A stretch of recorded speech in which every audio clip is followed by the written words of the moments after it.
Document তৈরি করেছি, এটা কিন্তু this is different from many other documents, many other reports যেগুলো ট্যাক্স রিফর্মের ব্যাপারে বলা হয়েছে এবং লেখা হয়েছে।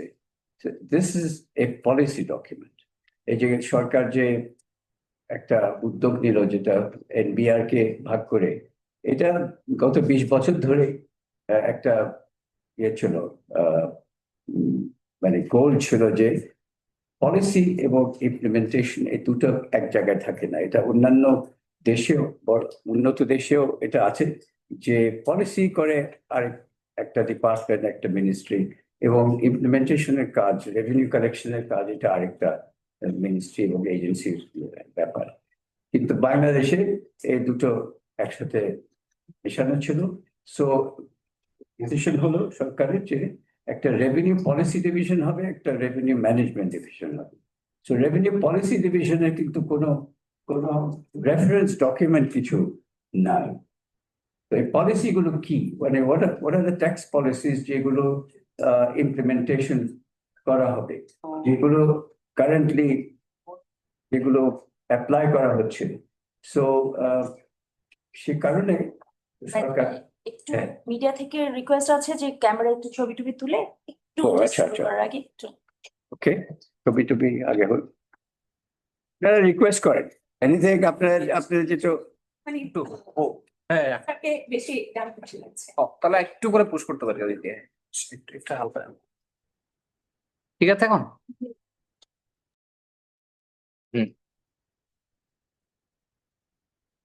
সবাইকে সামনে থাকে।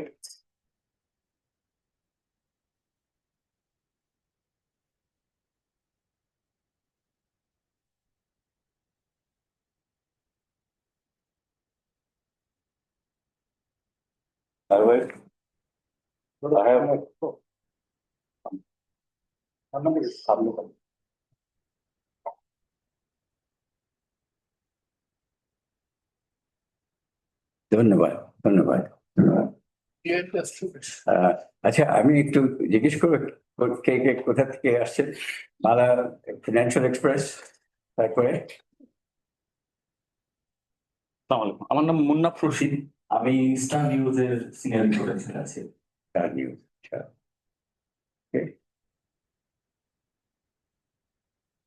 আমি ইয়াহিয়া নকিব, প্রথম আলোতে কাজ করি। আমি মেহেদি হাসান, ইন্ডিপেন্ডেন্ট টেলিভিশনে কাজ করছি। আমি রণতন্ত্র সৌরভ, আমি চ্যানেল 24 কাজ করি। আসসালামু আলাইকুম, আমি Riazul Islam, The Financial Express Digital. Financial Express Digital. আসসালামু আলাইকুম, আমি ফারজানা রিয়া, নিউজ 24 এর স্টাফ রিপোর্টার হিসেবে আছি। আসসালামু আলাইকুম, আমি ওয়ালিদ জামান, বিজনেস মিরর মাল্টিমিডিয়া রিপোর্টার। আসসালামু আলাইকুম, আমি আবু তাহের, দলিল সংবাদ রিপোর্টার। ধন্যবাদ। ওকে, আমাদের পরিচয় করে দেন সবাই। আচ্ছা, আমাদের পরিচয় এখানে ডক্টর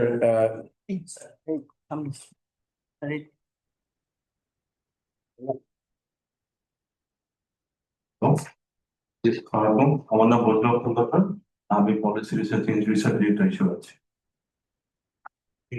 আমার নাম আহমেদ আসাম, আমি পলিসি রিসার্চ ইনস্টিটিউটের ডিরেক্টর। আমি Mehedi Hasan, vice president institute of chartered accountants of Bangladesh. আমি এই টাস্ক ফোর্সের একজন মেম্বার হিসেবে আছি। আসসালামু আলাইকুম, আমার নাম মোহাম্মদ জাহিদ হোসেন, আমি একজন ইকোনমিস্ট হিসেবে কাজ করি। আপনি মেম্বার, মেম্বার distinguished member আমাদের টাস্ক ফোর্সের। Good afternoon, everyone. I'm Snehashish Borua. I'm also a member of the task force, and I had been representing FBCCI in this task force. Thank you. ধন্যবাদ। আপনারা সবাই জানেন যে আমাকে এই দায়িত্বটা দেওয়া হয়েছিল to be the chairperson of this task force, এবং আমরা আমাদের যদিও খুব অল্প সময় দেওয়া হয়েছিল, আপনারা সবাই জানেন যে ইন্টারিম গভর্নমেন্টের সময় শেষ হয়ে আসছে, একটা ইলেকশন আছে সামনে। কিন্তু ওইটুকু সময়ের মধ্যে আমাদেরকে 31 জানুয়ারি পর্যন্ত আমাদের ইয়ে ছিল, টেনিয়র ছিল। বাট আমরা পেরেছি, মানে আমরা তো কত তারিখে আমরা 27 তো আমরা চিফ অ্যাডভাইজারের কাছে সাবমিট করলাম। এর আগে 18 ফিনান্স অ্যাডভাইজার এবং এনবিআর চেয়ারম্যানের কাছে আরো সপ্তাহখানেক আগে দিতে পেরেছি। কিন্তু আমাদের একটা থাকবে যে আমরা সরকারকে এই রিপোর্টটা জমা দিয়েছি, ওনারা বলছেন ওনারা রিভিউ করবেন, তারপরে ওনারা আপনাদের সাথে শেয়ার করবেন। তো এই কাজটা ওনারা করবেন, আমরা না। আমাদেরকে দায়িত্ব দেওয়া হয়েছিল একটা রিপোর্ট তৈরি করার এবং ট্যাক্স পলিসি রিফর্মের উপরে, restructuring of the tax system, এটা রিস্ট্রাকচারিং দায়িত্ব ছিল। সো ওটা আমার মনে হয় আমরা আমাদের যতটুকু এক্সপার্টিজ আছে, যতটুকু এক্সপিরিয়েন্স আছে, সেইগুলো ব্যবহার করে আমরা এটা করেছি। এবং আমার আরো বলা উচিত যে আমাদের একজন বিশিষ্ট মেম্বার প্রফেসর মইনুল আহসান, উনি professor emeritus Concordia university Canada, উনি কিন্তু আমাদের মানে ডিরেক্ট ট্যাক্স পার্টটা উনি লিড করেছেন। যদিও ডিরেক্ট ট্যাক্স পার্টে আমাদের এই মেহেদী হাসান সাহেব কন্ট্রিবিউটর ছিলেন, স্নেহাশিস বড়ুয়া ছিলেন একটা মেজর কন্ট্রিবিউটর, সো কিন্তু লিড করেছেন ওখানে। এই রিপোর্টটা খেয়াল করবেন, ট্যাক্স পলিসির উপরে কিন্তু কোনো একজন মানে প্রত্যেকটা 3টা যে সেগমেন্ট আছে, একটা হচ্ছে ডিরেক্ট ট্যাক্স, একটা হচ্ছে ভ্যালু অ্যাডেড ট্যাক্স, আর একটা হচ্ছে ট্রেড ট্যাক্স।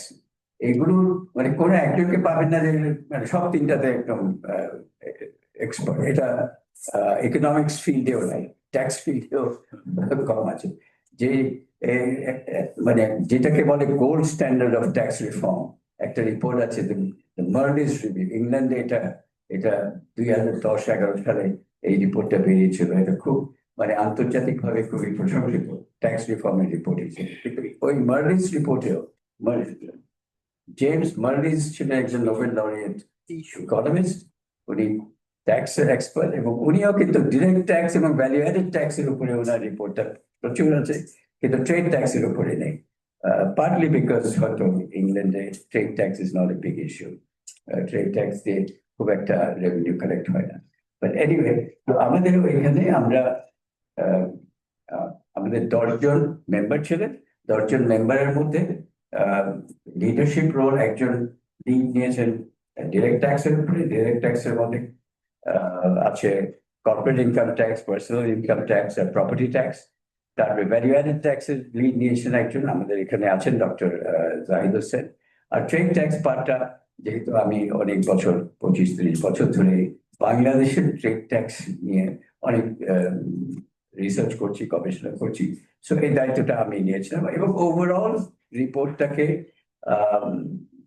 মানে সিনক্রোনাইজ করা এবং ওভারঅল ম্যানেজমেন্ট করা এবং অল্প সময়ের মধ্যে রিপোর্টটা ফিনিশ করে সরকারকে দেওয়া, এই কাজটার এই দায়িত্বটা আমার ছিল। কিন্তু আমাকে বলতেই হবে যে আমার মেম্বারদের কোঅপারেশন না পেলে আমার পক্ষে এটা সাবমিট করা সম্ভব ছিল না। So I have to thank our members for giving me whole hearted support এই রিপোর্টটা তৈরি করে সরকারকে দেওয়া। এখন আজকে আমরা যেটা চেষ্টা করব আপনাদেরকে, যেহেতু আমরা ডকুমেন্ট আপনাকে দিতে পারছি না,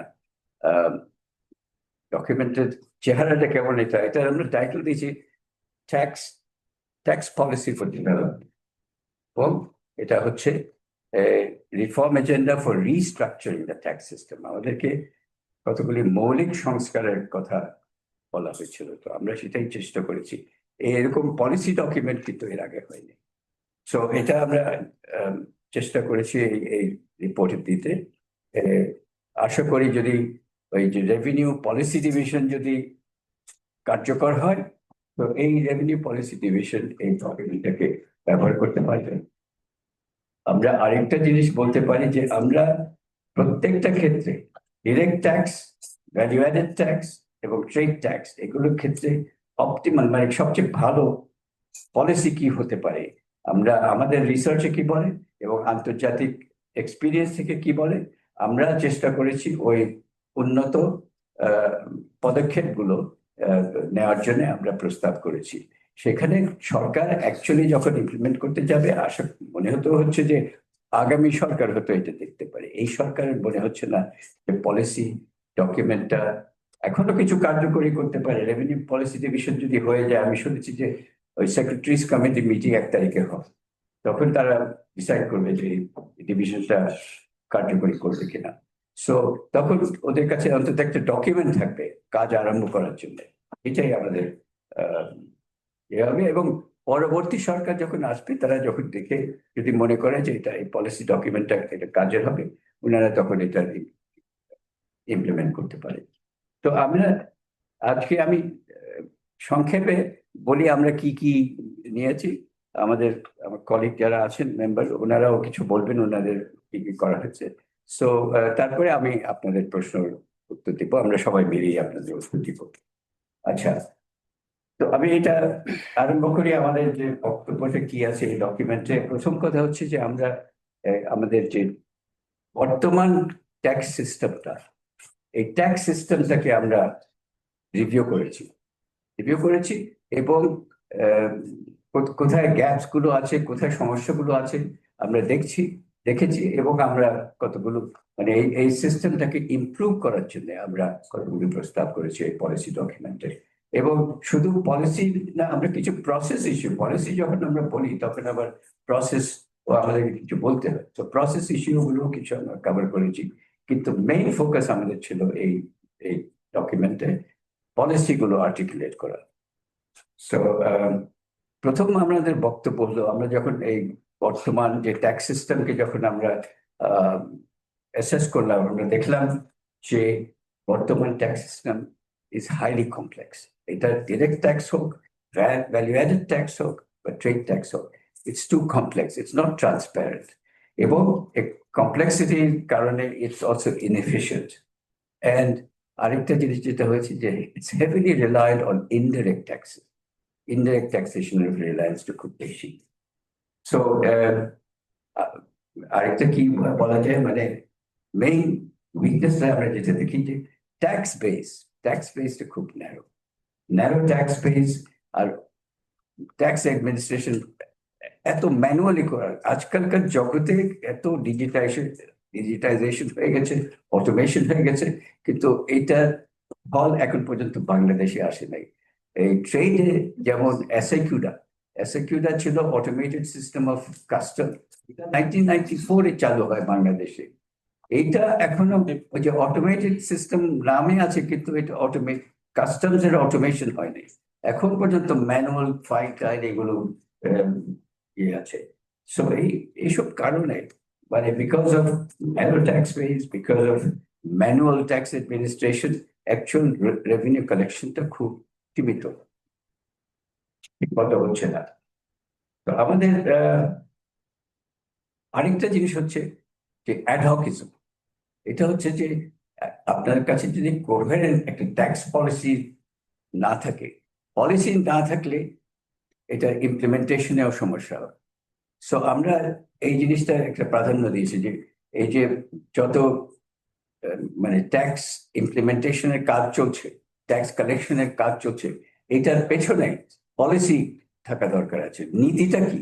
নীতি না থাকলে মানে আপনাকে হয়তো ডিসক্রিশনারি পাওয়ার ইউজ করবে, সবসময় দেখা যাবে কুইক সলিউশন, যে আজকে এইটা করলাম, আজকে ওইটা করলাম, ওইখানে একটা ট্যাক্স বাড়িয়ে দিলাম, ওখানে একটা মিনিমাম ট্যাক্স একটা ইমপ্লিমেন্ট করে দিলাম। এই ধরনের কাজ কিন্তু খুবই এটাতে ফল ভালো পাওয়া যায় না, একটা ফল। আর 2 নম্বর আলটিমেট ফল যেটা হচ্ছে সেটা হচ্ছে যে আমাদের ট্যাক্স জিডিপি রেশিওটা কি হয়। অন্যান্য দেশের তুলনায় আমাদের ট্যাক্স জিডিপি রেশিও মানে অনেক, আপনারা সবাই জানেন অনেক অনেক কম। এবং এখানে তার মানে আমাদের যে পোটেনশিয়ালটা, আমাদের যে জিডিপি সাইজ $460 বিলিয়ন, এই সাইজের জিডিপিতে, এবং আমরা যে একটা লোয়ার মিডল ইনকাম কান্ট্রি, এবং আমরা সামনে আগামী 5-6 বছরে বা 10 বছরে আমরা আপার মিডল ইনকাম কান্ট্রি অবস্থায় যেতে পারবো বলে আশা করি। তো সেই জন্যে আমাদেরকে আমাদের যে পোটেনশিয়াল ট্যাক্স জিডিপি রেশিও এই 7% না, আমাদের পোটেনশিয়াল ট্যাক্স জিডিপি রেশিও হচ্ছে 15-20% জিডিপির, ওইখানে আমাদেরকে যেতে হবে। সো আমাদের এই ডকুমেন্টে আমরা যেটা প্রস্তাব করেছি সেটা হচ্ছে 10-12% অফ জিডিপি, রাইট না যদি 7% হয়, আশা করি 8%, প্রত্যেক বছরে কিন্তু রাফলি 0.5% অফ জিডিপি আমাদের রেভিনিউ জিডিপি বাড়তে হবে এবং বাই 2030 12% পর্যন্ত 12% অফ জিডিপি আমরা যেতে পারলে খুব ভালো, কিন্তু বাই 2035 মানে 10 বছরে 15 থেকে 20%, বা আমাদের যে লিডার মানে ডিরেক্ট ট্যাক্সের উনি কিন্তু মনে করেন যে আমাদের আরো অ্যাম্বিশনস হতে পারে 18 to 20% অফ জিডিপি আমাদের ট্যাক্স জিডিপি রেশিও চলে যেতে হবে বাই 2035। আরেকটা জিনিস আমাদেরকে যে দায়িত্ব দেওয়া হয়েছিল এই টাস্ক ফোর্সে, সেটা হচ্ছে restructuring of the tax system. তো রিস্ট্রাকচারিংটা আমরা কি দেখছি, আমাদের বর্তমান অবস্থা হচ্ছে যে আমাদের এটা ইনডিরেক্ট ট্যাক্সটা বেশি। ইনডিরেক্ট ট্যাক্স আর ডিরেক্ট ট্যাক্সের মধ্যে ইনডিরেক্ট ট্যাক্স হচ্ছে মোর রিগ্রেসিভ, ডিরেক্ট ট্যাক্সের মধ্যে দিয়ে আমরা অনেক প্রোগ্রেসিভিটি আনতে পারি। সো আমাদের কারেন্ট রেশিও হচ্ছে 70:30, কিন্তু আমাদের মতো মানে আপার মিডল ইনকাম কান্ট্রিজের কিন্তু রেশিও 60-40 বা 70-30 ওইদিকে। ডেভেলপ কান্ট্রিজে ওখানে 70-30 পাওয়া যায়, 60-40 পাওয়া যায়। আমরা আমাদের প্রস্তাবে আছে 50-50, যে বাই 2035 বর্তমানে যেখানে 70-30 রেশিও আছে এটাকে 50-50 রেশিওতে নিয়ে যাওয়া। কারণ আমাদের যে ইনডিরেক্ট ট্যাক্সেশনের মধ্যে হচ্ছে ট্রেড ট্যাক্স এবং ভ্যালু অ্যাডেড ট্যাক্স, এইটাতে আমাদের খুব বেশি নির্ভরশীলতা, এটা একটু কমাতে হবে। সো 50-50-তে নিয়ে যাওয়ার প্রস্তাব। বর্তমানে ডিরেক্ট ট্যাক্সে যেখানে জিডিপি জাতীয় উৎপাদনের 2.5% পাওয়া যাচ্ছে, ওইটাকে 2035-এ গিয়ে 9-10% নিয়ে যেতে হবে। বাকি 50 মানে অর্ধেক 9-10% মানে 18-20%-এর অর্ধেক ডিরেক্ট ট্যাক্স থেকে আসতে হবে। ডিরেক্ট ট্যাক্স মানে corporate income tax, personal income tax এবং প্রপার্টি ট্যাক্স। আর বাকি অর্ধেক ভ্যাট এবং ট্রেড ট্যাক্স থেকে। কিন্তু ট্রেড ট্যাক্স এখন বর্তমানে যেটা আমরা দেখছি 28% ট্যাক্স রেভিনিউ কিন্তু ট্রেড ট্যাক্সের মাধ্যমে আসে, খুব বেশি। আমরা জিডিপির এখনো 2-2.5% অফ জিডিপি ট্রেড ট্যাক্স থেকে আসে। এটাকে 2030-তে 1.5%, 2035-এ মাত্র 1% অফ জিডিপি ট্রেড ট্যাক্সের থেকে পাওয়া উচিত। কারণ ট্রেড ট্যাক্সের উপরে নির্ভরশীলতা, রিলায়েন্স অন ট্রেড ট্যাক্সেস আমাদের খুব বেশি। আন্তর্জাতিকভাবে আপনারা যদি তুলনা করে দেখেন বাংলাদেশের খুব বেশি, এটাকে কমিয়ে নিয়ে আসতে হবে। এটা একটা বড় strategy, restructuring strategy. So 1% of GDP 2035-এ ট্রেড ট্যাক্স থেকে পাওয়া যেতে পারে। তারপরে এটাও বলতে হবে যে ডাজন্ট মিন যে রেভিনিউ অনেক কমে যাবে। বাই 2035 আমরা আশা করছি যে বাংলাদেশের জিডিপি $1.5 ট্রিলিয়ন হতে পারে। এই $1.5 ট্রিলিয়ন এর 1% কিন্তু রেভিনিউ যদি ট্রেড ট্যাক্স থেকে আসে, এটাও কিন্তু $15 বিলিয়ন, বর্তমানে $11 বিলিয়ন আসছে। সো রেভিনিউ কমে যাওয়ার কথা না। এবং আমরা যেসব প্রস্তাব দিয়েছি যে ট্রেড ট্যাক্স রেশনালাইজ করা এবং কমিয়ে দেওয়ার কারণে যে রেভিনিউ কমে যাবে, এটা কিন্তু সবসময় বলা যাবে না। এটা আমাদের খেয়াল রাখতে হবে। আচ্ছা, এবার আমরা নেক্সট যাই যে আমাদের ব্রড প্রিন্সিপালস গুলো, আমরা ব্রড কতগুলো প্রিন্সিপাল সেগুলোর মধ্যে কি আছে। একটা হচ্ছে ট্যাক্স সিস্টেমটা সিম্পলিফাই করা, আরো সহজীকরণ করা, কিন্তু ডিজিটাইজ করে এন্টায়ার অ্যাডমিনিস্ট্রেশন একদম ডিজিটাইজ করতে হবে, অটোমেট করতে হবে। এবং বর্তমানে যে আর্টিফিশিয়াল ইন্টেলিজেন্স যে আমাদের এখন সিস্টেমে এসে গেছে, বাংলাদেশেও বেশ আসছে। আর্টিফিশিয়াল ইন্টেলিজেন্স এই মেথডটা নিয়ে এটাকে ইউজ করে কিন্তু আমাদের ওই যে রিস্ক বেসড অডিটস, এই সিস্টেমে আমাদেরকে যেতে হবে। আমাদের বর্তমানে যে একটা চেষ্টা থাকে যে সবগুলো ফাইল দেখতে হবে, ইম্পোর্ট আসলে সবগুলো চেক করতে হবে, এইগুলি বাদ দিয়ে পোস্ট ক্লিয়ারেন্স অডিট, এবং এটাকে আর্টিফিশিয়াল ইন্টেলিজেন্স ইউজ করা যায় এবং অনেক সিস্টেম আছে। এবং আমাদের যে সিকিউরিটি সিস্টেম আছে, এটা সম্পর্কে আরেকটু বেশি বলবো পরে। এই সিস্টেমে আমরা কিন্তু রিস্ক বেস অডিট করা সম্ভব, এবং রিস্ক বেস অডিট করলে আমাদের মানে মানুষের যারা বাণিজ্য নিয়ে কাজকর্ম করে তাদের জন্য সুবিধা, এবং রেভিনিউ বাড়তে পারে এবং বাড়বে বলে আমরা আশা করি। বর্তমানে এইসব অ্যাডহক মেজার্স গুলো নিয়ে রেভিনিউ তো আসছে না। রেভিনিউ ওনারা যদি বলেন যে আমরা তো রেভিনিউর জন্য আমরা এটা করছি ওটা করছি, কিন্তু কই আপনার রেভিনিউ কোথায়? আপনি যদি 7% অফ জিডিপি রেভিনিউ কালেক্ট করেন, নেপাল আমাদের কাছে আছে 18% কালেক্ট করে জিডিপি ওনাদের ইয়ে থেকে, রেভিনিউ থেকে। সো এটা আমাদের সিস্টেমে যেসব কাজ আমরা করছি সেগুলো দিয়ে রেভিনিউ ঠিক আসছে, সুতরাং we should move to a different system. তো আমরা এখন আসি, আমাদের 3 ভাগে আছে কথা। একটা হচ্ছে যে ডিরেক্ট ট্যাক্স, আরেকটা হচ্ছে ভ্যালু অ্যাডেড ট্যাক্স, আরেকটা হচ্ছে ট্রেড ট্যাক্স। আমি ট্রেড ট্যাক্স দিয়ে আরম্ভ করছি। What are the priority reforms আমরা ট্রেড ট্যাক্সে সাজেস্ট করেছি? হ্যাঁ, প্রথম তো কথা হচ্ছে যে বললাম যে শিফটে, এটা একটা স্ট্র্যাটেজিক শিফট। আমরা যখন 1970 দশকে কাস্টমস থেকেই সব রেভিনিউ আসতো, এক সময় তো 80-90% আসতো, তারপরে আস্তে আস্তে 70-তে নেমেছে। ওইটা নেমে এসে এখন 28% of revenue, tax revenue trade tax থেকে আসে। 28%, এটা কিন্তু গত 10 বছর 28% আশেপাশে, 28 থেকে 30% ট্রেড ট্যাক্স থেকে আসছে। এটা কিন্তু ভালো না, এটা অন্যান্য দেশে এত বেশি হয় না, কারণ আমাদের ট্রেড রেজিমটা অনেক রিস্ট্রিক্ট। ওই ইম্পোর্টের উপরে আমরা চেষ্টা করি অনেক ট্যাক্স বসাতে, এবং এটাতে অনেক ডিস্টর্শন হয়। Trade taxes are the most distortion. আপনার ট্রেড ইকোনমিক্স এর বই খুললে ওখানে ওরা বলবে যে ট্রেড ট্যাক্সেস কিভাবে ডিস্টর্ট করে প্রোডাকশন, কনসামশন, সেভিংস, ইনভেস্টমেন্ট এবং ট্রেড, সব ডিস্টর্ট করে কিন্তু এই ট্রেড ট্যাক্সে। সো এটা সেই জন্য যত কম পারা যায় ট্রেড ট্যাক্সের উপর নির্ভরশীলতা কমাতে হবে। আলটিমেটলি বলতে হবে যেখানে customs administration for instance focus থাকবে ট্রেড ফেসিলিটেশনের উপরে, মানে ট্রেডকে সহজীকরণ করার, এটার উপরে ফোকাস হবে। রেভিনিউ কালেকশন কিন্তু আলটিমেটলি মডার্ন কাস্টমস অ্যাডমিনিস্ট্রেশনের কাজ না, ট্রেড ফেসিলিটেশনের মেইন কাজ। এবং ওই যে আপনার ড্রাগস ইয়ে করা, প্রোটেক্ট করা, এবং ইভেন ওই যে মানি লন্ডারিং, এসব ক্ষেত্রে মডার্ন কাস্টমস অ্যাডমিনিস্ট্রেশন আমাকে এটা টোটালি দেখেন টোটালি ইউনো আপনার মেকানাইজড, টোটালি অটোমেটেড সিস্টেম হবে। এবং এই যে রিলায়েন্সটা এখন আসে, মানে আমরা সাজেস্ট করি ট্যারিফ রেশনালাইজেশন এন্ড মডার্নাইজেশন। কেন আমরা বলছি ট্যারিফ রেশনালাইজেশন, মডার্নাইজেশন করা? কারণ বর্তমান যে সিস্টেম আছে এটা হাইলি কমপ্লেক্স, এবং মানে এটা আমাদের ট্রেডকে, বাণিজ্যকে বাধা সৃষ্টি করছে।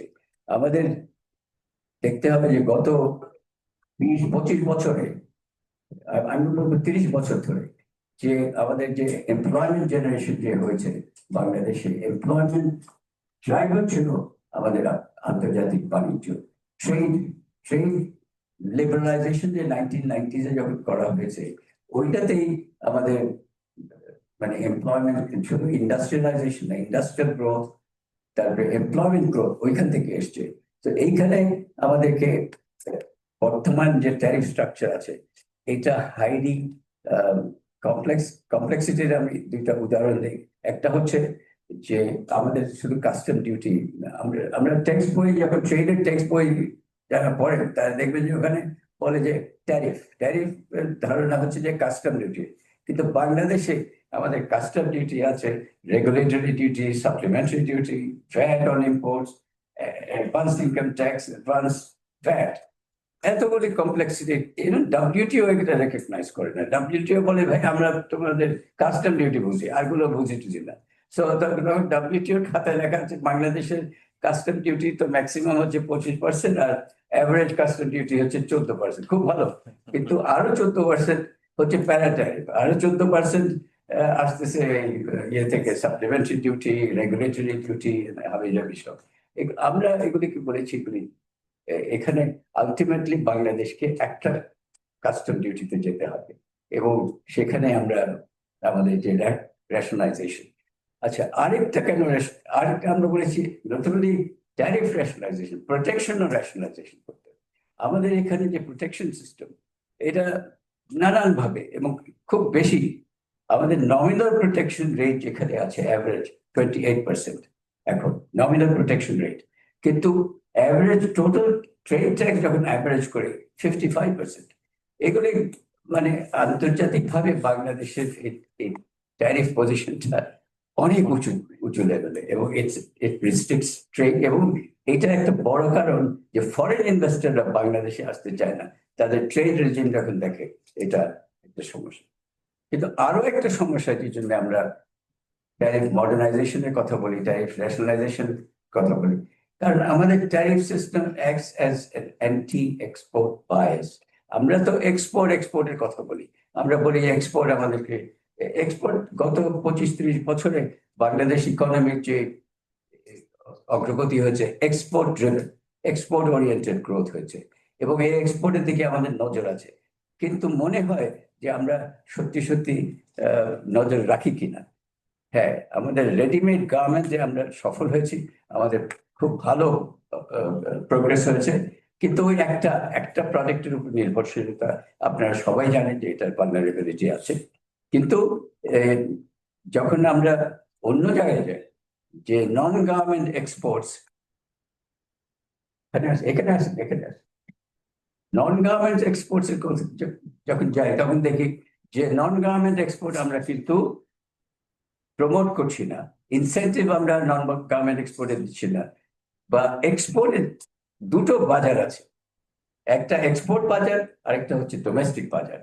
ডোমেস্টিক বাজারে একটা উদ্যোক্তা যখন কিছু প্রডিউস করছে, তা সে দেখে যে ভাই আমি কোথায় বিক্রি করব, দেশীয় বাজারে বিক্রি করব নাকি আন্তর্জাতিক বাজারে বিক্রি করব। সে যদি দেখে যে আন্তর্জাতিক বাজারে বিক্রি করলে মুনাফার খুব সামান্য, কিন্তু দেশীয় বাজারে বিক্রি করলে মুনাফা খুব বেশি, এবং এই বেশি মুনাফার কারণ কিন্তু আর কিছু নয়, ওই যে ট্যারিফ, শুল্ক দিয়ে যে আমরা সংরক্ষণ করছি, যে প্রোটেকশন দিচ্ছি শুল্ক দিয়ে, ইম্পোর্টকে বাধা দিয়ে রাখছি, এই কারণে ডোমেস্টিক প্রাইসটা খুব বেশি এবং প্রফিটেবিলিটি এক্সপোর্টের তুলনায় বেশি। সেই জন্য ডোমেস্টিক মার্কেটে তাদের ইনসেন্টিভটা ডোমেস্টিক মার্কেটে বিক্রি করাটা বেশি। সুতরাং আমরা যখন নন গার্মেন্ট এক্সপোর্টের কথা বলি, তখন দেখি যে দেশীয় বাজারে ইনসেন্টিভটা কমছে না, এবং unless we rationalise the tariff, unless we reduce our tariff, এই ডোমেস্টিক মার্কেটের যে প্রফিটেবিলিটি, এটাকে বলি আমরা effective rate of tariff protection, এটা খুব বেশি। এটা শুধু আমরা যখন দেখি যে এয়ার কন্ডিশনকে আমরা প্রোটেক্ট করে দিই 128% প্রোটেক্ট ট্যাক্স দিয়ে, 200% হচ্ছে টোটাল ট্রেড ট্যাক্স, এভাবে করলে তো ডোমেস্টিক মার্কেটে ওরা এয়ার কন্ডিশন বিক্রি করে, এক্সপোর্ট করবে না। আমাদের এক্সপোর্ট করার পোটেনশিয়াল যদিও খুব বেশি এসব প্রোডাক্টে, গার্মেন্ট ছাড়াও এয়ার কন্ডিশনার আছে, প্লাস্টিক প্রোডাক্টস আছে, আরো অনেক রকম প্রোডাক্ট আছে। আমরা 1400 থেকে 1500 কিন্তু নন গার্মেন্ট প্রোডাক্ট এক্সপোর্ট করে থাকি, কিন্তু ওগুলো মানে গ্রো করছে না বেশি। ফুটওয়্যার এবং লেদার সেক্টর একটা ভালো দেখেছে, এখন $1 বিলিয়ন ক্রস করে গেছে। এই $1 বিলিয়ন বেশি এখনো 3-4টা প্রোডাক্টের বেশি নাই, এইখানেই সমস্যা। সো এইটা আমাদের রেশনালাইজ করতে হবে ট্যাক্স, সো ট্রেড ট্যাক্সে ওইটাই আমাদের বক্তব্য আছে। একটা যে বড় বক্তব্য আমাদের ট্রেড ট্যাক্সের উপরে, সেটা হচ্ছে ভ্যালুয়েশন সিস্টেম, এই কাস্টমস এর ভ্যালুয়েশন সিস্টেম, এটা হচ্ছে একটা বড় সমস্যা। এনবিআর এর রিফর্মে আপনার এই ভ্যালুয়েশন সিস্টেমকে প্রথমে খুব জোরালো ভাবে র্যাডিক্যালি এটাকে ইমপ্লিমেন্ট করতে হবে। এই জন্য আছে এসআইকিউটা। এসআইকিউটা মানে অটোমেটেড সিস্টেম অফ কাস্টমস, এটা কিন্তু 1994 চালু হয়েছিল যখন, তখন অনেক প্রোটেস্ট হয়েছে, অনেক বাধা আছে, মানে কাস্টম হাব বন্ধ করে দেওয়ার চেষ্টা হয়েছে, কিন্তু ওটা এসআইকিউটা টিকে গেছে। আনফর্চুনেটলি এসআইকিউটার যে অটোমেটেড সিস্টেম, এটা কিন্তু কার্যকর। এখন ওনারা ফাইল ইউজ করেন, ওনারা ভ্যালুয়েশন ডেটাবেস খুঁজে, ভ্যালুয়েশন ডেটাবেস করার কোনো দরকার নেই। এসআইকিউটার সিস্টেম এটা আংটাডের এটা প্যাকেজ এসআইকিউটার, এবং আংটাডকে আমরা এই যে রিসেন্টলি এনবিআর $1.6 বিলিয়ন পে করেছেন ফর দিস এসআইকিউটার প্যাকেজ 43 মাসের জন্য। $1.6 বিলিয়ন 43 মাসের জন্য পে করেছে, আরো $110,000 প্রত্যেক বছরে কিন্তু পে করতে হচ্ছে ফর দ্য সফটওয়্যার। সো আমরা যখন এত পেমেন্ট করছি, এসআইকিউটার ফুল পোটেনশিয়ালটা ইউজ করি না কেন? এসআইকিউটার ফুল পোটেনশিয়াল ইউজ করলে আর এই ভ্যালুয়েশন সমস্যা আসে না, এই এইচএস কোডের সমস্যা থাকে না, এগুলি সব লিঙ্কড আছে, মানে আন্তর্জাতিক ভাবে ভালো ভালো ভ্যালুয়েশন ডেটাবেস আছে, প্রাইস ইনফরমেশন আছে, এগুলো কিন্তু। আর এখন যে আর্টিফিশিয়াল ইন্টেলিজেন্স যে এসিকিউরাতে এসে গেছে, এর কারণে আপনাকে আর ভ্যালুয়েশন ডেটাবেস বানাতে হয় না এখানে। এবং এখানেই মানে যত ম্যালফিজেন্স আর রেন্ট সিকিং এগুলো কিন্তু এর মাধ্যমে আসে ভ্যালুয়েশন ইস্যুতে। সুতরাং ভ্যালুয়েশনটা এসিকিউরা can take care. So this is what we have proposed. Next ইফিয়া। আচ্ছা, এবার এরপরে আমি আমার ভ্যালু এডেড এখানে বলবেন? না, এটাতে direct tax। আমি এখন ভ্যালু এডেড ট্যাক্সের বিষয়ে আমি চাই এটা। সো ভ্যালু এডেড ট্যাক্সের বিষয়ে আমি এখন ডক্টর জাহিদ হোসেনকে হ্যান্ড ওভার করবো। উনি এই বিষয়ে বাংলাদেশে যে কোনো এক্সপার্টের চেয়ে কম না, বেশি হবে। উনি ভ্যালু এডেড ট্যাক্স এবং ট্যাক্স সিস্টেমের উপরে ওনার যথেষ্ট অভিজ্ঞতা আছে, উনি এখন জানাবেন। Thank you. আসসালামু আলাইকুম। তো ভ্যালুয়েটেড ট্যাক্স আপনারা জানেন মেজর ট্যাক্স। হ্যাঁ, ভ্যালুয়েটেড ট্যাক্স বাংলাদেশে আপনারা জানেন 1991-এ প্রথমে চালু হয়। এরপর থেকে এটা একটা মেজর ট্যাক্স হিসাবে ওভার দি ইয়ার্স ডেভেলপ করছে।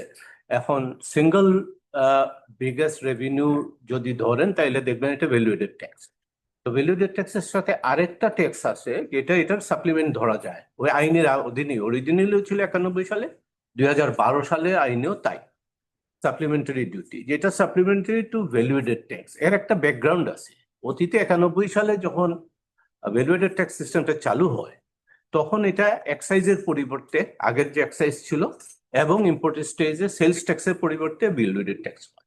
তো এক্সাইজ যেহেতু অনেক বেশি ছিল, আমরা শুধু 15% ভিএটি চালু করি। ইনসিডেন্টলি আমি এখানে ডক্টর বজলুল হক খন্দকার, আমরা দুইজন ওই সময় ছিলাম, আমরা একটা ভূমিকা পালন করার সুযোগ ছিল। তো আমরা ইতিহাসটা জানি আর কি, ওই ইতিহাসের কারণেই বলছি। তো যেহেতু এক্সাইজটা অনেক বেশি ছিল, ওই রেভিনিউটা কভার করার জন্য আমাদেরকে 15% ভিএটি দিয়ে সম্ভব হচ্ছিল না। সেই জন্য যেসব জায়গায় সাপ্লিমেন্টারি ডিউটি এক্সাইজ বেশি ছিল ওগুলাকে সাপ্লিমেন্টারি ডিউটি দিয়ে কভার করা হয় একই আইনের আওতায়। তো এই সাপ্লিমেন্টারি ডিউটি ভিএটি মিলে কিন্তু এই তিনটা মেজর ট্যাক্সের মধ্যে সবচেয়ে বেশি রেভিনিউ আসে। এটা আরো বেশ কিছুদিন ধরে চলবে, যদিও ইভেন্চুয়ালি যখন বাংলাদেশ মধ্য আয়ের দেশের দিকে চলে যাবে তখন এই শেয়ারটা কমে যাবে। কিন্তু আপনারা যদি ইভেন ওইসিডি কান্ট্রিতে দেখেন এখনো ভ্যালুয়েটেড ট্যাক্সের মেজর শেয়ারও 20% মিনিমাম আছে। আর এটা সুবিধা আছে, এটা আদায় করা ইজিয়ার। ইনকাম ট্যাক্স যেমন আদায় করা একটু ডিফিকাল্ট, মানুষের পকেটে টাকা গেলে ওটা বের করে আনতে হবে, ভ্যালুয়েটেড সিস্টেম থেকে চলে আসছে কেনাকাটা করলে। আর এখন টেকনোলজি ইমপ্রুভ করার কারণে আরো সহজ হয়ে গেছে। তো ভ্যালুয়েটেড ট্যাক্স আছে মেজর ট্যাক্স এবং দীর্ঘদিন এটা মেজর ট্যাক্স হিসেবে থাকবে। এখনই 50%-এর উপরে আছে, আগে আরো বেশি ছিল। তো এখন ভ্যালুয়েটেড ট্যাক্সের বর্তমানে যে অবস্থা আছে, দেখা যায় যে অন্যান্য দেশের সাথে কম্পেয়ার করলে বাংলাদেশে অনেক কম আদায় হচ্ছে। ওইসিটির একটা রিপোর্ট আছে যেটা আমাদের রিপোর্টে কোট করা আছে, আপনারা সম্ভবত খুব তাড়াতাড়ি দেখতে পাবেন। সেখানে এই কম্পারেটিভ সিনারিও একটা দেখানো আছে। তো ভ্যালুয়েটেড ট্যাক্সের যে রেভিনিউ রেশিও, ভিআরআর ফর শর্ট, দেখা যায় যে টোটাল বেসকে যদি আমি স্ট্যান্ডার্ড রেট দিয়ে কভার করি তাইলে বোঝা যায় যে কত হওয়া উচিত একটা পার্সেন্টেজ। বাংলাদেশ যেমন 0.28 এরকম, 1 হইলে যেমন সমান সমান, সেখানে ভিয়েতনামে 0.73, ইভেন ইন্দোনেশিয়াতে 0.50। অর্থাৎ আমাদের এখানে অনেক কম আদায় হচ্ছে। এটা একটা কম্পেয়ার, আরো অন্যান্য ভাবে হিসাব করা যায়। এছাড়াও আপনার আমাদেরকে যে যদি এনবিআর একটা ট্যাক্স এক্সপেন্ডিচার রিপোর্ট বের করে 2023 সাল 24 সালের ডাটা দিয়ে, সেখানে দেখা গেছে যে যতটুকু আদায় হয় 2.8% অফ জিডিপি ভিএটির আন্ডারে, এর চেয়ে বেশি অফিসিয়ালি রিকগনাইজ এক্সেমশন বা ট্যাক্স এক্সপেন্ডিচার হিসাবে। তো এইগুলা দেখার বিষয় আছে। সেসব জিনিস বিবেচনা করে আমরা দেখেছি যে কি কি কারণে হতে পারে। ভ্যালুয়েটেড ট্যাক্সটা একটা খুব সাইন্টিফিক ট্যাক্স, কিন্তু কতগুলো প্রিন্সিপাল একসাথে করে ট্যাক্স সিস্টেমটা কাজ করে। যেমন ধরেন একদম আইডিয়ালি যেমন একটা সিঙ্গেল রেট, মূল বৈশিষ্ট্যটা বলি, ভ্যালুয়েটেড ট্যাক্সের মূল বৈশিষ্ট্য হলো ইনপুট ট্যাক্স ক্রেডিট মেকানিজম। আমরা রিপোর্টে বলছি এটা হলো defining soul of VAT system. এইটাই ডিস্টিংগুইশ করে অন্য যে কোনো সিস্টেমের থেকে, ইনপুট ট্যাক্স ক্রেডিট মেকানিজম। এইটা বহাল থাকতে হলে আপনাকে ওই রেটটা কম থাকতে হবে, preferably single rate, ideally single rate. সেই জন্য আমরা বলছি যে এটা সিঙ্গেল রেটের দিকে যাওয়ার প্রচেষ্টা চালাতে হবে। আপাতত ইন্টারিম হয়তো 2টা রেট থাকতে পারে। আরেকটা জিনিস হলো এই 3টা জিনিস, এটা ট্রাইফ্যাক্টা অফ পলিসিস বলছি বা ফিচার, যেটা ভ্যালুয়েটেড ট্যাক্স সিস্টেমটাকে ডিফাইন করে, সেটা হলো ওয়াইড বেস থাকলেই আপনার সিস্টেমটা ব্রেক করে যাবে, ওই ক্রেডিট মেকানিজম কাজ করবে না। মাল্টিপল রেট থাকলে ক্রেডিট মেকানিজম কাজ করে না। সুতরাং এইটা একটা কোর বলতে পারেন।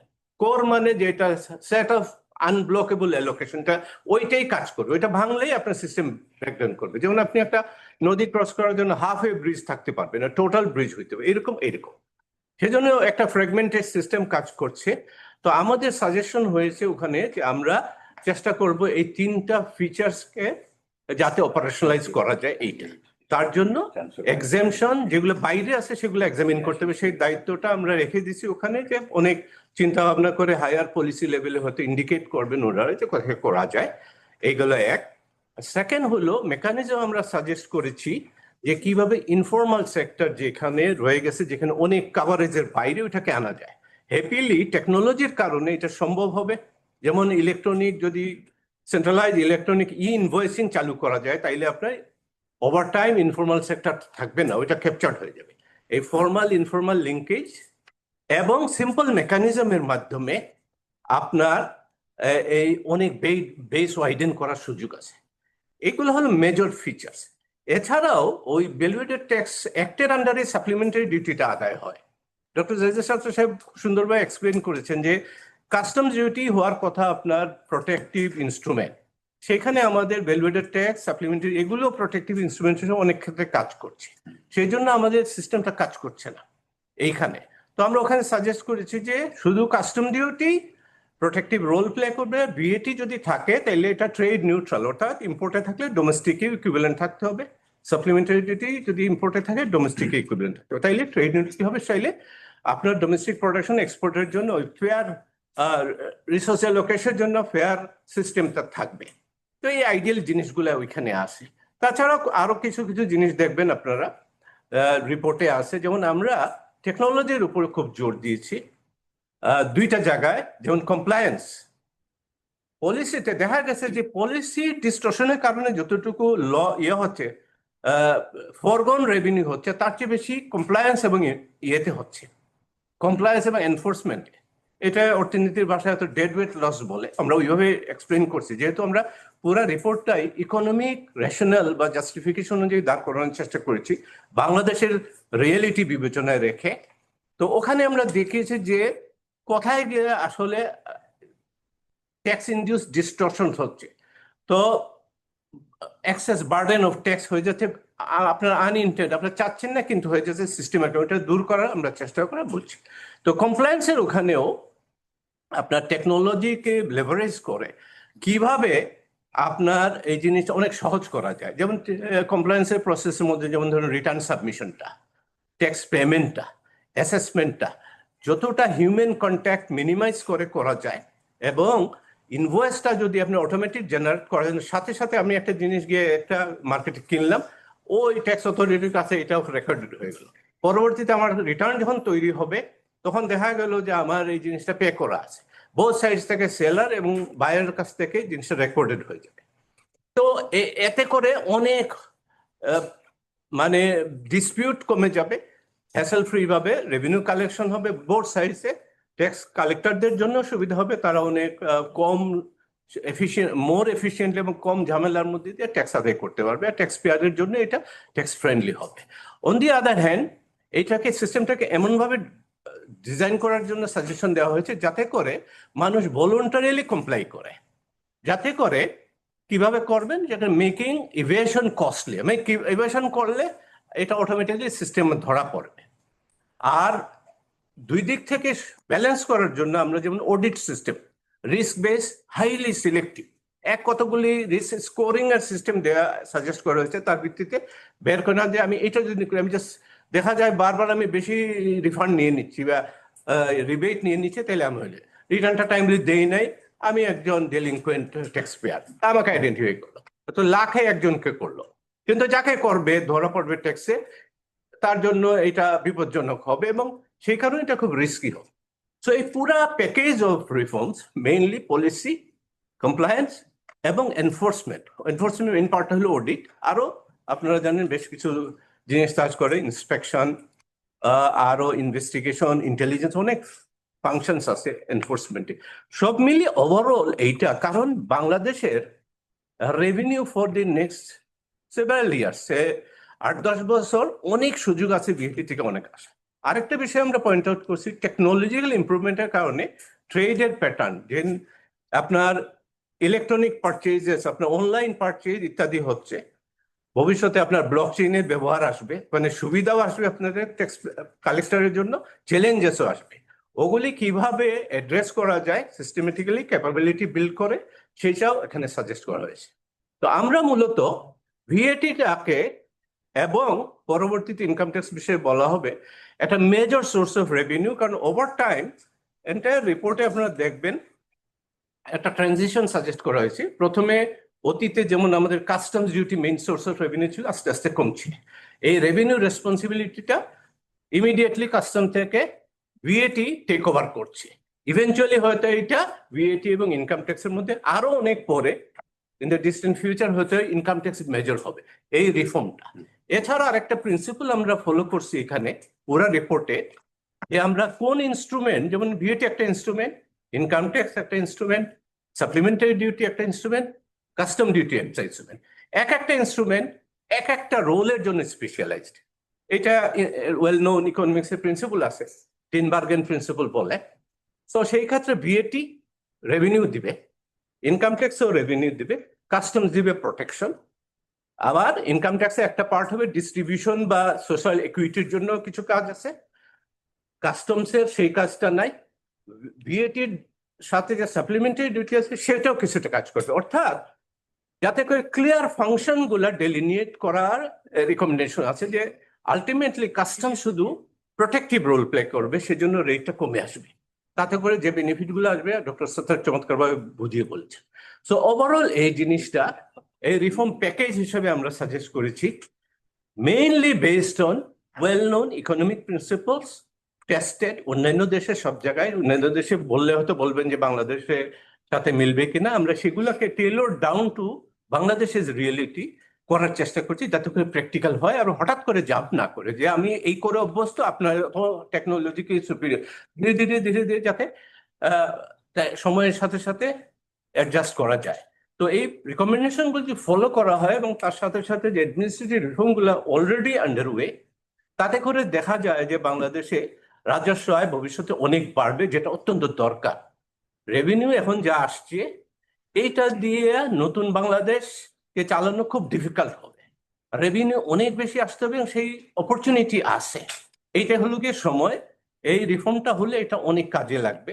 তো আমি এখন হ্যান্ড ওভার করবো আপনি, আচ্ছা ডক্টর জাহিদ স্যার সেটা উনি বলবেন। ধন্যবাদ, খুব সুন্দর করে ডক্টর ব্যাটের ইস্যুগুলো ভালো করে আমরা কি কি পলিসি দিয়েছি ওটা সুন্দর করে বুঝিয়ে দিয়েছেন। আমরা আরেকটু মনে রাখি যে আমরা এই রিপোর্টে 55টা পলিসি ইস্যু অ্যাড্রেস করেছি। 55টার মধ্যে ডিরেক্ট ট্যাক্সের মধ্যে হচ্ছে 32টা, আর ভ্যালু ট্যাক্সের মধ্যে হচ্ছে 10টা এবং ট্রেড ট্যাক্সের মধ্যে 13টা। এই পলিসি ইস্যুগুলির সাথে সঙ্গে সঙ্গে রেকমেন্ডেশন গুলো আছে এবং এগুলি পলিসি ছাড়াও কতগুলো প্রসেস ইস্যুসও আছে। এটা আমি ওনার উদ্ধৃতিতে ওই যে সাপ্লিমেন্টারি ডিউটি আর ভ্যাটের কথা একটু বলি। এখানে মানে ইম্পোর্টের উপরে যখন সাপ্লিমেন্টারি ডিউটি আর ভ্যাট যখন দেওয়া হচ্ছে, এখানে একটা সমস্যার সৃষ্টি হচ্ছে। সেটা হচ্ছে উনি যেটা বললেন, সাপ্লিমেন্টারি ডিউটি এবং ভ্যাট এটা কিন্তু ট্রেড নিউট্রাল ট্যাক্স হবার কথা, ভ্যাট এক আইন অনুযায়ী, ভ্যাট এন্ড সাপ্লিমেন্টারি ডিউটি আইন অনুযায়ী। কিন্তু বর্তমানে সাপ্লিমেন্টারি ডিউটি যেখানে প্রায় 1700 ট্যারিফ লাইনে সাপ্লিমেন্টারি ডিউটি আছে ইম্পোর্টের, সেখানের মধ্যে 1000 খানেক ট্যারিফ লাইনে সাপ্লিমেন্টারি ডিউটি আছে 20% বা 10%, আর বাকি সবগুলো উপরে উপরে আছে। এগুলি সব কিন্তু প্রোটেক্টিভ সাপ্লিমেন্টারি ডিউটি এবং এটা প্রোটেক্টিভ হওয়ার কথা না। প্রোটেক্টিভ মানে ইম্পোর্টের উপরে সাপ্লিমেন্টারি ডিউটি আছে, ডোমেস্টিকের উপরে নাই। এখানে অনেক লবিং টবিং হয়ে আপনার এই সাপ্লিমেন্টারি ডিউটি 40, 45%, 30%, 60% এগুলো করা হচ্ছে। এগুলো হওয়া উচিত না। ভ্যাট যেটা এতদিন ধরে নিউট্রাল ছিল, মানে ভ্যাট ইম্পোর্টের উপরে 15%, ডোমেস্টিক 15%, এই গত কয়েক বছরে ভ্যাটও, মানে আমরা 1400 ট্যারিফ লাইন পেয়েছি যেখানে ভ্যাট ইম্পোর্টের উপরে আছে, ডোমেস্টিক উপরে নাই। এগুলো হতে পারে, এগুলো এলডিসি গ্রাজুয়েশন হওয়ার পরে আমাদের এন্টায়ার যে ট্যারিফ ট্রেড ট্যাক্স সিস্টেম আছে এগুলোকে ছড়াতে না হলে ওই হবে, ওই সেফ গার্ড এন্ড কাউন্টারভেলিং ডিউটি, তারপরে ওই যে দিবে, এগুলো সব সমস্যা আসবে। এগুলো এখন মনে হচ্ছে এলডিসি যতদিন আছে কিছু আসছে না, কিন্তু সামনে এসে যাবে। আমাদের ট্রেড ট্যাক্সের সম্পূর্ণ র্যাডিক্যাল রিফর্ম করতে হবে, নাহলে ওই কি বলে আপনার যে একটা তো যে সেফ গার্ড আছে, কাউন্টারভেলিং ডিউটি আছে, আর একটা RD, RD. এগুলো সব আসবে। সো এনিওয়ে, আশা করি এগুলো। আচ্ছা, আমরা এখন ডিরেক্ট ট্যাক্সের দিকে যাই। আমাদের এখানেও এক্সপার্ট আছেন। আমি আরম্ভ করব আমাদের ইয়ে মানে চার্টার্ড অ্যাকাউন্টেন্ট আইক্যাব এর ভাইস প্রেসিডেন্ট মিস্টার মেহেদী হাসান উনি একটা নতুন বিষয় এখানে পলিসিতে এনেছে, সেটা হচ্ছে ট্রান্সফার প্রাইসিং। আপনারা ট্রান্সফার প্রাইসিং সম্পর্কে শুনেছেন কিনা জানি না। ওনার একটা বক্তব্য আমাদের এই পলিসি করে দেওয়া আছে। এরপরে আমি স্নেহাশিসের কাছে উনি ডিরেক্ট ট্যাক্সের আরো ডিটেলস গুলো বলবেন। Thank you. Transfer pricing, এই রেগুলেশনটা আমাদের ট্যাক্স লতে আসে 2014-15 থেকে এবং হয় এই ট্রান্সফার প্রাইসিং রেগুলেশন। এই ট্রান্সফার প্রাইসিং রেগুলেশনটা আজকে প্রায় 12 বছর হয়ে যাচ্ছে। আমাদের যে কারেন্ট যে রেগুলেশনটা আছে এটাই ফুললি ইমপ্লিমেন্ট হয়নি। তো ফার্স্ট আমাদের যে অবজারভেশনটা সেটা হচ্ছে যে ট্রান্সফার প্রাইসিং যে রেগুলেশনটা আছে এটাকে ইমপ্লিমেন্ট করা। তবে ইমপ্লিমেন্ট করতে গেলে যে জিনিসটা দরকার হয়, because is very specialised skill set required from both sides. আমি বলি ট্যাক্স পেয়ার পার্সপেক্টিভ থেকে এবং আমাদের ট্যাক্স অথরিটির পার্সপেক্টিভ। ট্রান্সফার প্রাইসিং বাংলাদেশের কারেন্ট রেগুলেশনটা হচ্ছে ইন্টারন্যাশনাল ট্রানজেকশন গুলিকে ক্যাপচার করা, যেখানে রিলেটেড পার্টির মধ্যে হয়। অর্থাৎ বাংলাদেশে যে মাল্টিন্যাশনাল কোম্পানিগুলি আছে বা ফরেন কোম্পানিগুলি আছে, তারা যখন তাদের অ্যাসোসিয়েটেড এন্টারপ্রাইজের সাথে যখন ট্রানজেকশন করে সেখানে আর্মস লেন্থ হয় কিনা, অর্থাৎ এই ট্রানজেকশনের কারণে বাংলাদেশে ট্যাক্স কমে যাওয়ার পসিবিলিটি আছে কিনা। যদি থাকে তাহলে এই ট্রান্সফার প্রাইসিং রেগুলেশন অ্যাপ্লিকেশনের মাধ্যমে রাইট ট্যাক্স কি বাংলাদেশ পাবে। এটা হলো ট্রান্সফার প্রাইসিং। তো বর্তমানে ট্রান্সফার প্রাইসিংটা শুধুমাত্র ইন্টারন্যাশনাল ট্রানজেকশন। বাংলাদেশে যে ফরেন কোম্পানি বা মাল্টিন্যাশনাল কোম্পানিগুলি আছে তারা যখন তাদের ফরেন পার্টের রিলেটেড পার্টির সাথে যখন ট্রানজেকশন করে, আনফরচুনেটলি এটা করতে গেলে যে জিনিসটা দরকার হয় সেটা ন্যাশনাল বোর্ড অফ রেভিনিউ কে তাদের একটা ডেটাবেস দরকার। তার benchmarking is in the heart of the transfer pricing implementation. Normally যখন ট্রান্সফার প্রাইসিং রেগুলেশনটা আসে যে কোন দেশে সাধারণত 2, 3, 4, 5 বছর পর্যন্ত সময় নেয় এটার সাথে ইউজ টু হওয়ার জন্য। আনফরচুনেটলি বাংলাদেশে প্রায় 12 বছর হয়ে যাচ্ছে, এখনো পর্যন্ত ওই ক্যাপাবিলিটি কি ডেভেলপ করেনি। আমি জানি যে গত 2-3 বছরে ডেভেলপমেন্ট এজেন্সির ফান্ড এসেছে, ওনাদেরকে ট্রেনিং দেওয়ার ব্যবস্থা করছে, ট্রেনিং হচ্ছে, বাট এখন পর্যন্ত ওইভাবে ইমপ্লিমেন্টেশনটা হয়। আমার জানা মতে 1টা বা 2টা অ্যাসেসমেন্ট গত 4-5 মাসে কমপ্লিট হয়েছে। এই গত 12 বছরের মধ্যে শুধু 2টা বা 3টা অ্যাসেসমেন্ট কমপ্লিট হয়েছে। সো এখানে একটা বিগ অপরচুনিটি আছে আমাদের লতে। যদি ট্রান্সফার প্রাইসিং রেগুলেশন সিম্পলি যারা নাকি কমপ্লাই না করে 4% একটা পেনাল্টির ব্যবস্থা আছে। যেহেতু আমাদের NBR national board of revenue এখন পর্যন্ত এটা ওভাবে ইমপ্লিমেন্ট করেননি, যারা রেগুলেশনটা মানছেন না তাদেরকে যে 4% পেনাল্টি দিবেন সেটাও ওনারা করতে পারছেন না। মানে দেন যখন আসবে, যখন যারা কমপ্লাই করেছে, একটা হচ্ছে যে কমপ্লাই করছে না, রিটার্ন সাবমিশন করছে না, এটাও জানেন না যে ওনাদের কাছে যে কারা রিটার্ন সাবমিশন করছেন না, কেন রিটার্ন সাবমিশন করছেন না, সিম্পলি হচ্ছে যে আপনার রিটার্ন সাবমিশন না করলে আপনাকে 4% তার ট্রানজেকশনের উপরে পেনাল্টি করে দাও, সেটাও হচ্ছে না। আমার জানা মতে এই পর্যন্ত কোনো এই পেনাল্টি ইমপ্লিকেশনটা হয়নি। সেকেন্ড হচ্ছে, এবার এইটাকে যদি আমি অ্যাসেস করতে চাই, আমি রিটার্ন সাবমিশন করলো অ্যাসেস করতে চাই, অ্যাসেস করতে যে ডেটাবেস দরকার হয়। আনফরচুনেটলি এখন পর্যন্ত আমার জানা মতে যে ডেটাবেস ওভাবে আসেনি। গত 1-1.5 বছর ধরে ট্রায়াল বেসিসে যেহেতু ডেভেলপমেন্ট এজেন্সি ট্রেনিং দিচ্ছে, ওইটা একটা বা দুইটা ডেটাবেস নিয়ে লিমিটেড স্কেলে কাজ করছে। বাট সেদিকে আমাকে যদি ট্রান্সফার প্রাইসিং অ্যাসেসমেন্ট যদি আমাকে বাড়াতে, রিস্ক বেসড অ্যাসেসমেন্ট যদি বাড়াতে হয়, এনবিআর এর নিজস্ব হাই কোয়ালিটি ডেটাবেস থাকবে, সেটা এই 12 বছরে এখন পর্যন্ত কি হয়নি। যে যেটা বললাম, বা একটা বা দুইটা ডেটাবেস আছে যেটা ট্রেনিং এর স্টেজের জন্য ওনারা নিয়েছেন ওই ডেভেলপমেন্ট এজেন্সি থেকে, but we need national board of revenue need a very robust database. আমি এরপরে একটা জিনিস বলবো যে বাংলাদেশি ইন্টারন্যাশনাল ট্যাক্সে যে আমরা ব্যাপস, যেটা base erosion and profit shifting, ব্যাপসের মেম্বার নাম রাখি। আমরা ব্যবসার মেম্বার না হওয়ার কারণে এই যে আমাদের ট্রান্সফার প্রাইসিং এর যে কনসেপ্টের পরে আরো যে কনসেপ্ট গুলো আসছে, যেটা কান্ট্রি বাই কান্ট্রি রিপোর্টিং, ব্যবসার মেম্বার না হওয়ার কারণে এগুলো আমাদের জন্য কি অ্যাপ্লিকেবল হচ্ছে না। তা আমরা যে বিগ যে ফরেন কোম্পানি, আমাদের দেশে এখনো আমি যদি দেখি যে আমাদের ট্যাক্স কালেকশনটা, আনফরচুনেটলি ট্যাক্স কালেক্টর ডাইরেক্ট ট্যাক্সে আমাদের বলবেন যে এখনো ফরেন কোম্পানি, মাল্টিনেশনাল কোম্পানি, তাদের কাছ থেকে কালেকশনের প্রবণতাটা কি বেশি ডাইরেক্ট ট্যাক্সের ক্ষেত্রে।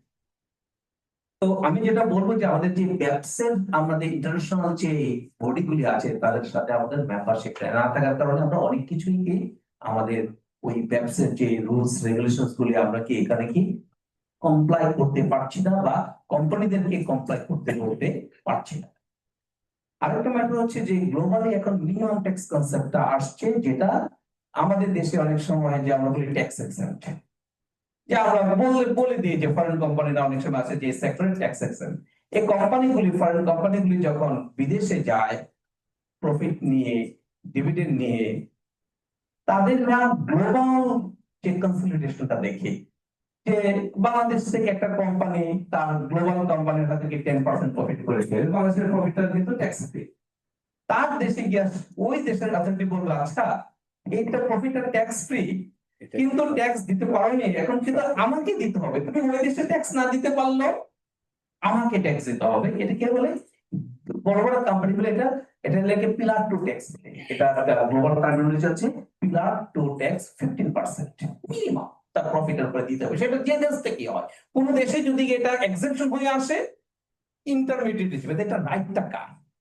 তো আমার বাংলাদেশ থেকে এটা কি এক্সেপশন হয়ে গেল।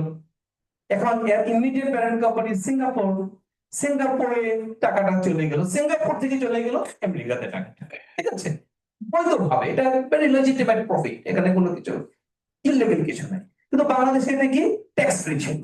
তা আমার বাংলাদেশে ট্যাক্স না দিলেও আমার বাংলাদেশের প্রফিটের উপরে সে ট্যাক্স দেবে সিঙ্গাপুরে।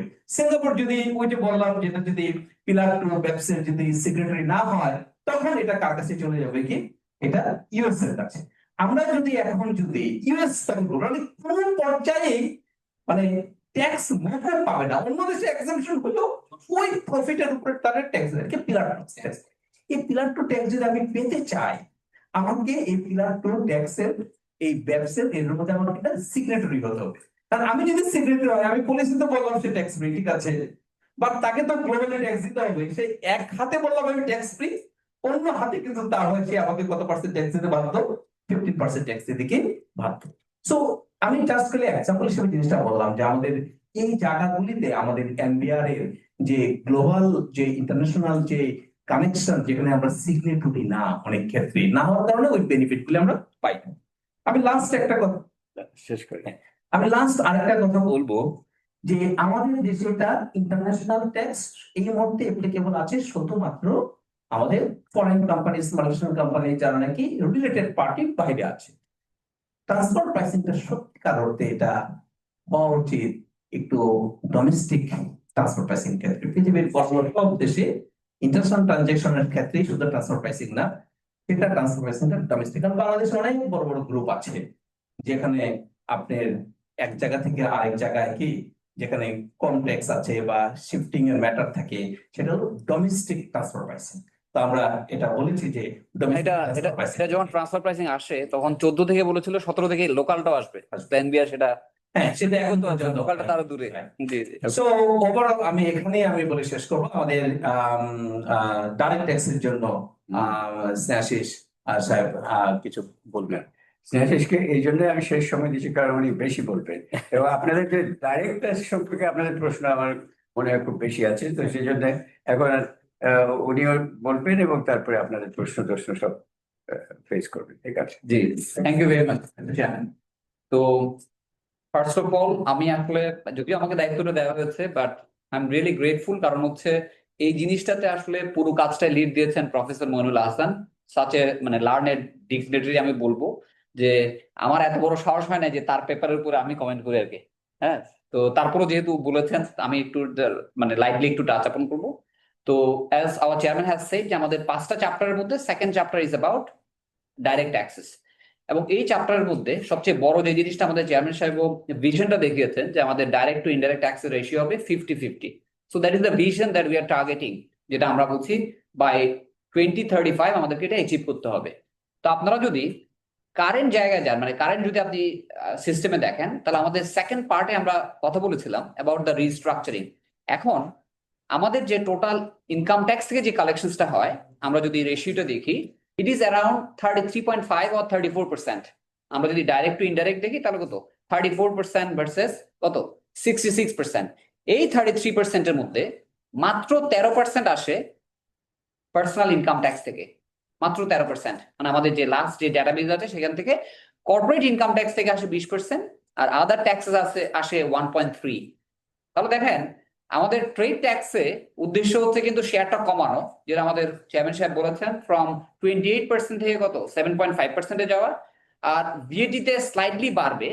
বাট দেখবেন সবচেয়ে বড় চ্যালেঞ্জটা হচ্ছে কিন্তু ডাইরেক্ট ট্যাক্সে, কারণ রেশিওটা আপনাকে 33.5 থেকে কোথায় চলে যেতে হবে, 50% যেতে হবে। সো আমাকে যদি জাম্প দিতে হয় তাহলে অবশ্যই আমাকে জাম্প দিতে হবে কোথায়, আমাকে এই রিস্ট্রাকচারিং এ কিন্তু জাম্প দিতে হবে, কারণ না হলে আমাদের পক্ষে যে কাঙ্ক্ষিত যে ট্যাক্স টু জিডিপি সেটা কিন্তু কালেক্ট করা সম্ভব হবে না। তো এই জন্য আমাদের এই চ্যাপ্টারের মধ্যে আপনি দেখবেন একটা আমরা অপটিমাল ট্যাক্সেশন লিটারেচার নিয়ে কথা বলেছি। অপটিমাল ট্যাক্সেশন লিটারেচার আপনারা নিশ্চয়ই দেখবেন যখন আপনারা রিপোর্টটা হাতে পাবেন। এই অপটিমাল ট্যাক্সেশন লিটারেচার বলতে আমরা কি বুঝাচ্ছি, কারণ আমরা যখন বলছি আমাদের ট্যাক্সের 3টা কম্পোনেন্টের মধ্যে একটা হচ্ছে পার্সোনাল ইনকাম ট্যাক্স, একটা কর্পোরেট ইনকাম ট্যাক্স, আর একটা কি প্রপার্টি ট্যাক্স বলছি। সো যখন আমি কর্পোরেট ইনকাম ট্যাক্স বলছি তখন কিন্তু আপনারা দেখবেন যে আমাদেরকে বিভিন্ন জায়গায় বলছে যে একসময় বাংলাদেশে 50% নাকি কর্পোরেট ট্যাক্স রেট ছিল। আমি যখন শুরু করেছি তখন 37.5 ছিল। তো আপনারা যদি দেখেন আগে যদি গ্লোবাল অ্যাভারেজ দেখতেন তাহলে দেখবেন যে গ্লোবাল অ্যাভারেজ আগে 35% ছিল। এখন যদি আপনি লেটেস্ট ওইসিডি গ্লোবাল অ্যাভারেজ দেখেন, এটা স্লাইটলি অ্যাবাভ 20% তাহলে কর্পোরেট ট্যাক্সে আপনি যদি আমাদের বলেন আদার দেন লিস্টেড কোম্পানি, আমাদের জেনারেল রেট কিন্তু 27.5। তাহলে এখানে আমরা যখন অপটিমাল ট্যাক্সেশন লিটারেচার বলছি, আমরা যদি কর্পোরেটাইজ করতে না পারি, আলটিমেটলি একটা কর্পোরেট যদি ইনকাম করে বাই ওয়ে অফ ডিভিডেন্ড, এটা কার কাছে ফ্লো করবে, শেয়ার হোল্ডারদের কাছে ফ্লো করবে। শেয়ার হোল্ডারকে তো ট্যাক্স দিতে হচ্ছে by way of personal tax. তো এই জন্য আমরা এখানে সবচেয়ে জোর দিয়েছি যে কর্পোরেট ট্যাক্সে আমাদের মানে অপটিমাল স্ট্রাকচারটা কি হওয়া উচিত। পার্সোনাল ট্যাক্সে আমরা যখন যাই, আমাদের যেহেতু শেয়ারটা বাড়াতে হবে ফ্রম 13 to 25, এখানে আবার বলছি আমাদের কর্পোরেট ট্যাক্সের শেয়ারে কিন্তু আমরা খুব বড় ধরনের চেঞ্জ বলিনি, কারণ এটা ট্রেড বাড়বে, ভলিউম বাড়বে, কর্পোরেট থেকে আমরা ট্যাক্সটা পাবো, বাট মেজর জাম্পটা আবার আসবে out of the personal income ট্যাক্সে। সেই জন্য পার্সোনাল ইনকাম ট্যাক্সে আমাদের অপটিমাল স্ট্রাকচারটা কি হওয়া উচিত, যেটা আমি কিছুক্ষণ পরে আপনাদেরকে হয়তো একটু দেখানোর চেষ্টা করব। এবং সবচেয়ে বড় যে জায়গায় আমরা যখন অপটিমাল ট্যাক্সেশন স্ট্রাকচার বলি, তখন দেখতে হবে আমাদের ইকোনমিতে দেয়ার এক্সিস্ট যে কনসেপ্ট অফ আপনার কি informal economy or underground economy, আমরা যে নামে বলি না কেন। তাহলে যারা স্মল এন্টারপ্রেনার আছে তাদেরকে কিভাবে আমরা এই নেটের মধ্যে আনতে পারবো এবং বেসটা বাড়াতে পারবো, এটা আপনি দেখবেন আমাদের অপটিমাল ট্যাক্সেশন লিটারেচার যে অংশটা আছে ওখানে আমরা কভার করেছি। এবং দেখবেন আমাদের এই পুরো রিপোর্টে যেটা আমাদের বলছে 55টা ইস্যুর মধ্যে অ্যারাউন্ড 32 হচ্ছে কি আপনার ট্যাক্স রিলেটেড, মানে direct tax related policy issue, এবং 10টা প্রসেস ইস্যু কিন্তু আমরা এখানে বলেছি। এখানে আমরা যাই বলি না কেন, এখানে 5টা ফান্ডামেন্টাল কনসেপ্টের উপর বেসিস করে কিন্তু আমরা এই পলিসি ইস্যু বলেছি।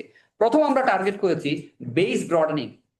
আপনারা সাংবাদিক যারা আছেন সবাই কথা বলেন ট্যাক্স নেট নিয়ে, আমাদের জাহিদ হাসান সাহেবও বলেছেন, কিন্তু নেট বলে নাই, আমরা বলেছি কি বেস ব্রডেনিং নিয়ে। So there is a fundamental difference between tax base and tax net, সেটা আমরা হয়তো পরে আপনাদেরকে এক্সপ্লেইন করে দিব। তাহলে এই বেস ব্রডেন করতে গেলে আপনারা নিশ্চয়ই জানেন, অবশ্যই ধন্যবাদ পাওয়ার যোগ্য যে এনবিআর অলরেডি 3টে জায়গায় কিন্তু কি ট্যাক্স এক্সপেন্ডিচারের অ্যাসেসমেন্টটা করেছে। তা আমার যদি বেসই যদি না থাকে, বেসই যদি ইরোড হয়ে যায়, তাহলে আমি তো ট্যাক্স নেটে চাইলেও এনে লাভ কি হবে, আমি তার কাছ থেকে তো কোনো ট্যাক্সেশন পাবো না। সো আমাদের one of the fundamental concept এখানে দেখবেন যে আমরা কিভাবে বেসটাকে ব্রড করা যায়, এবং এখানে সুস্পষ্ট সুনির্দিষ্ট কিছু আমরা কি পলিসি ইস্যুস আইডেন্টিফাই করে দিয়েছি, এবং যেখানে অলরেডি বেস বাড়ানোর ইনিশিয়েটিভ আছে কিন্তু এফোর্ড নাই, মানে ট্যাক্স এফোর্ড নাই টু রিয়েলাইজ দ্য রেভিনিউ, সেখানে আমরা প্রসেস ইস্যুতে আইডেন্টিফাই করেছি যে পলিসি ইজ দেয়ার বাট কিন্তু কি প্রসেস ইস্যুতে আমরা যেন করতে পারি। এবং সবচেয়ে বড় জায়গায় আমরা যেটা বলছি আন্ডারগ্রাউন্ড ইকোনমি বা শ্যাডো ইকোনমি, আমরা যে নামে বলি না কেন আমাদের রিপোর্টের মধ্যে, আপনারা দেখবেন যে আসলে আমরা এখান থেকে কিভাবে বেরোয় আসতে পারি। এখানে আমরা প্রথমে আমরা অ্যাড্রেস করেছি যে সবচেয়ে বড় প্রবলেম হচ্ছে, আমি কয়েকদিন আগেও একটা রিপোর্ট দেখছিলাম, রিয়াদ ভাই একটা লিখেছে যে আসলে আমাদের পক্ষে কি অনেক টাকা আমরা আনডিসক্লোজ করে রাখছি বিভিন্ন ফর্মে, সেটা হয়তো এফডিআর ফর্মে হোক, ল্যান্ড হোক, বিল্ডিং হোক, বিভিন্ন নামে ফর্ম করছি। এবং আমাদের সবচেয়ে বড় সমস্যা হচ্ছে আমাদের হয়তো কি এই সোলো এনবিআর সিস্টেম। এখানে আমরা যে কনসেপচুয়ালাইজ করেছি এনডিসিসি, ন্যাশনাল ডাটা কমান্ড সেন্টার টাইপের, যেটা হবে পুরো বাংলাদেশের হায়ারার্কি, মানে বাংলাদেশ গভর্নমেন্টের যত ইনস্ট্রুমেন্ট আছে এগুলো এমন সিস্টেম দিয়ে কানেক্টেড হতে হবে যাতে প্রত্যেকটা সিস্টেম আরেকটা সিস্টেমের সাথে কি হয় ইন্টার কানেক্টেড থাকে, ইন্টার অপারেবিলিটি থাকে। যদি আমরা ব্রডার লেভেলে যদি ওই জায়গায় যেতে না পারি, ওই কানেক্টিভিটিটা এনশিওর করতে না পারি, তাহলে আমাদের যে ট্যাক্স লিকেজ বা ইভেশন এখান থেকে আমরা বের হয়ে আসতে পারবো না। তো জন্য দেখবেন আমরা এই শ্যাডো ইকোনমিকে করার জন্য প্রথমে বলেছি এনডিসিসি, এন্ড দেন আমরা উই টকড অ্যাবাউট ইনফর্মাল থেকে ফর্মাল হলে অবশ্যই আমাদেরকে ক্যাশলেস ইকোনমির দিকে যেতে হবে, যেটা নিয়ে আমি খুব বেশি বলতে চাই না, অলরেডি অনেকবার আমাদের এখানে বলা হয়েছে। And then the most important part is unified single tax registration টাইপের, মানে এমন ভাবে রেজিস্ট্রেশনটা হবে যেমন আমাদের ন্যাশনাল আইডি কার্ড যদি হয় এটা এমন ভাবে ইন্টারকানেক্টেড থাকবে, সেটা ভ্যাট হোক, ট্যাক্স হোক, যেখানে হোক, সিঙ্গেল আইডেন্টিটিতে আমরা কিভাবে যাই যাতে আমরা এই আন্ডারগ্রাউন্ড ইকোনমিকে বা ইনফর্মাল ইকোনমিকে ফর্মালে আনতে পারি। আপনারা এটা বোঝার চেষ্টা করেন যে আমরা যদি ইনফর্মাল থেকে ফর্মালে আসতে না পারি, তাহলে জাহিদ সাহেব যেটা বলেছেন যে আমাদের ইকোনমিক ট্রানজেকশন সেটা কিন্তু ট্রেস করা যাবে না, এবং ভ্যাট কালেকশন হবে না, এবং ভ্যাট কালেকশন তাহলে দিনের শেষে গিয়ে কিন্তু কি ইনকাম ট্যাক্সের কালেকশন তো আপনি করতে পারবেন না। এই জন্য আমাদের খুব বেশি স্ট্রেস দিয়েছে আমরা শ্যাডো ইকোনমির উপরে। Third biggest item we talked about new tax handles, এটা একটা নতুন কনসেপ্ট আপনারা পাবেন, new tax handle. We talked about টোবিন tax, we talked about elimination of certain excise taxes, মানে আমরা এখানে কিছু নিউ কনসেপ্ট এনেছি, কারণ দিনের শেষে গিয়ে দেখবেন যে টেকনোলজি যেভাবে ইভলভ হচ্ছে, ট্রানজেকশন যেভাবে যাচ্ছে, এটা কিন্তু আইডেন্টিফাই করা অনেক ডিফিকাল্ট হয়। তো এই জন্য আমরা কিছু নিউ ট্যাক্স হ্যান্ডেলস এর কথা বলেছি in our one of the কি ফান্ডামেন্টালস এ। ফোর্থ, আমরা যাই করি না কেন দিনের শেষে গিয়ে অ্যাডমিনিস্ট্রেটিভ রিফর্ম যদি না হয়, তাহলে আমরা যত পলিসি করি না কেন ওই পলিসিগুলো দিয়ে কিন্তু আমরা অপটিমাম লেভেলে রেভিনিউ কালেকশন করতে পারবো না। এই জন্য আমরা অ্যাডমিনিস্ট্রেটিভ মেজার্স গুলো কিন্তু খুব সুন্দর করে বলেছি, যেটা আমরা আমাদের রিপোর্টে পাবেন। এবং আমাদের ইনকাম ট্যাক্স সিস্টেমের, আপনারা এখানে যারা সাংবাদিক আছেন, মালা আপা সহ আমি বলবো যে আমাদের সবচেয়ে বড় ইস্যু হচ্ছে TDS and minimum tax, TDS and minimum tax. তো যেহেতু আসলে ইনফর্মাল আছে, সরকারের এই জন্য কি টিডিএস এর উপরে ডিপেন্ডেন্সি আছে, তা আমরা প্রপোজ করেছি গ্রাজুয়ালি কিন্তু আমাদেরকে এই মানে আপনার মিনিমাম ট্যাক্সের কনসেপ্ট থেকে, টিডিএস থেকে ধাপে ধাপে বেরিয়ে আসতে হবে। আমাদের টিডিএস থাকবে 4টা বা ম্যাক্সিমাম 4টা আইটেমে, এর বেশি যেন আইটেমের মধ্যে আমাদের যেন টিডিএস না থাকে, এবং যেন আমাদের এই মিনিমাম ট্যাক্সের কনসেপ্ট থেকে যেন আমরা বের হয়ে আসতে পারি। সো এইগুলো হচ্ছে আমাদের ফান্ডামেন্টাল বা ফাউন্ডেশন। এখন আমরা যদি স্পেসিফিক যাই, আপনারা যে স্লাইড এখানে বানিয়েছে এখানে যদি একটু যান, একটু পিছনে স্লাইডে যান, যখন আমরা পার্সোনাল ট্যাক্স নিয়ে কথা বলেছি একটু পিছনে, এখানে দেখেন আমরা এখানে বলেছি লো ট্যাক্স বেস এবং নট মার্জিনাল রেট। এখানে আমাদের কিছু স্পেসিফিক রেকমেন্ডেশনস যদি যায়, তাহলে দেখবেন আমরা বলেছি ব্রডেন দ্য পিআইটি বেস। তাহলে পিআইটি বেস ব্রডেন করতে গেলে ওই যে যারা স্মল মার্জিনাল ট্যাক্স পেয়ার যারা আছে, স্মল এবং মার্জিনাল ট্যাক্স পেয়ার, তাদেরকে কিন্তু আমাদেরকে আনতে হবে। মানে এসএমই বলেন বা সিএমএসএমই বলেন, যারাই বলেন, তাহলে আমাদের অটোমেটিক্যালি আমরা কি করতে পারবো, এই বেসটা কিন্তু আনতে পারবো। এবং এখানে দেখবেন এই বেস বাড়াতে গিয়ে আমরা একটা প্রিজাম্পটিভ ডাটা ব্যাংক নামে একটা কনসেপ্ট এখানে আনার চেষ্টা করেছি। আপনারা নিশ্চয়ই খেয়াল করেছেন ঢাকা সিটি কর্পোরেশন অলরেডি বলেছে বাড়ি ভাড়া 2 বছরের বেশি কি পরে বাড়ানো যাবে না, মানে 2 বছরের পরে বাড়াতে পারবেন, তার আগে বাড়াতে পারবেন না। এবং রেন্টাল ভ্যালু কি হবে সেই জিনিসটা কিন্তু তারা ডিটারমাইন করবে। এটা কিন্তু একটা প্রিজাম্পটিভ বেসিস, কারণ আমাদের সবচেয়ে লিকেজ হয় কি যে পরিমাণ বাড়ি আছে সে পরিমাণ কিন্তু বাড়ি ভাড়া আয় বা সম্পত্তি কোথায় আমরা ট্যাক্স রিটার্নে পাই না। সো আমরা এখানে কনসেপ্টটা বলেছি যদি বেস বাড়াতে হয় তাহলে এরকম প্রিজাম্পটিভ ডাটা ব্যাংক টাইপের একটা কনসেপ্ট আনতে হবে। সো বেস বাড়ানোর পর আরেকটা জায়গায় আমরা দেখেছি যে সবচেয়ে বড় যে জায়গায় যে অ্যাজ এ কান্ট্রি একজন ইন্ডিভিজুয়াল সবাই প্রশ্ন করে যে ভাই আমার যে হাইয়েস্ট ট্যাক্স রেট 30%, মানে উন্নত দেশেও দেখা যাচ্ছে 35% আছে, তারা তো একটা না কোনো একটা সুবিধা পাচ্ছে এই ট্যাক্সের বিনিময়ে, তাহলে আমরা ইন রিটার্ন আসলে কি বেনিফিটটা পাই? তো আমাদের এই কমিটি আমাদের প্রফেসর মাইনুল আহসান সাহেব সহ আমরা কাজ করার পর বলেছি যে আমাদের হাইয়েস্ট মার্জিনাল ট্যাক্স রেট যেটা আছে এটা কখনোই 25%-এর বেশি এই মুহূর্তে হওয়া উচিত নয়। এই মুহূর্তে আমরা গ্রাজুয়ালি বাড়াবো, আস্তে আস্তে আমরা যখন দেখবো যে ফর্মালে যাবে, ওয়েলথ একুমুলেশন হবে, তখন আমরা আস্তে আস্তে এই রেটটা হয়তো কি আরো বাড়াতে পারি, বাট এই মুহূর্তে কি 25%-এর বেশি না। দেন আমরা বলছি আপনারা যদি দেখেন আমাদের স্ল্যাবটা, এই স্ল্যাবের মধ্যে প্রতি বছর বার্গেন করতে হয় যে ইনফ্লেশন অ্যাডজাস্টমেন্ট দেন। এটা কেন হবে?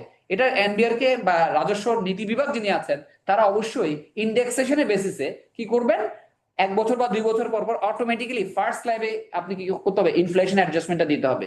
এবং ইন বিটুইন যদি স্ল্যাব দেখেন ওখানে কিন্তু রিয়েল প্রোগ্রেসিভিটি হয় না, মানে একটা থেকে একটা যখন জাম্প যায় যে 3 লাখ তারপর হচ্ছে কি আবার 4 লাখ, ওখানে কিন্তু রিয়েল প্রোগ্রেসিভ ট্যাক্সেশনটা হয় না। তো আমরা বলেছি এখানেও যেন আমাদের কি হয়, রিয়েল প্রোগ্রেসিভ বেসিস যেন ট্যাক্সেশনটা হয়ে যায়। এবং সবচেয়ে বড় যে জায়গা যে আমাদেরকে অবশ্যই এই পার্সোনাল ইনকাম ট্যাক্সে যদি বাড়াতে হয় তাহলে এই যে জায়গাটা যে আমাকে যদি ইনফর্মাল থেকে ফর্মালে না আনতে পারি তাহলে এই জায়গায় আমরা এই বেসটা বা কালেকশনটা আমরা বাড়াতে পারবো না। দেন একটু পরে যান পরেরটা। দেন কর্পোরেট ট্যাক্সেস এর ক্ষেত্রে আমরা অনেকগুলো ইস্যুস বলেছি, আজকে আমরা তো সব ইস্যুস বলবো না, জাস্ট হাইলাইট করার জন্য। একটু আগে এর আগে স্লাইডটা এখানে দেখেন, আমরা এখানে দেখেছি আমাদের অনেকগুলো রেট আছে, অনেকগুলো রেট। আপনাকে যদি কর্পোরেট ট্যাক্স রেট বলতে হলে অনেকগুলো রেট বলবে। আমাদের প্রিন্সিপাল কনসেপ্টটা এখানে বেস করেছি যে আমাদের ট্যাক্স রেট হতে হবে ইকুইটি বেসড।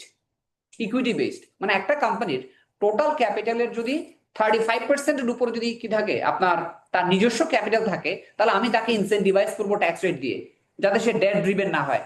কারণ আমাদের এই ডেট ড্রিভেন হওয়ার জন্য আজকে নিশ্চয়ই দেখেছেন কি পরিমাণ এনপিএল হচ্ছে এবং আস্তে আস্তে ইন্ডাস্ট্রিগুলো কি হচ্ছে, সিক হয়ে যাচ্ছে।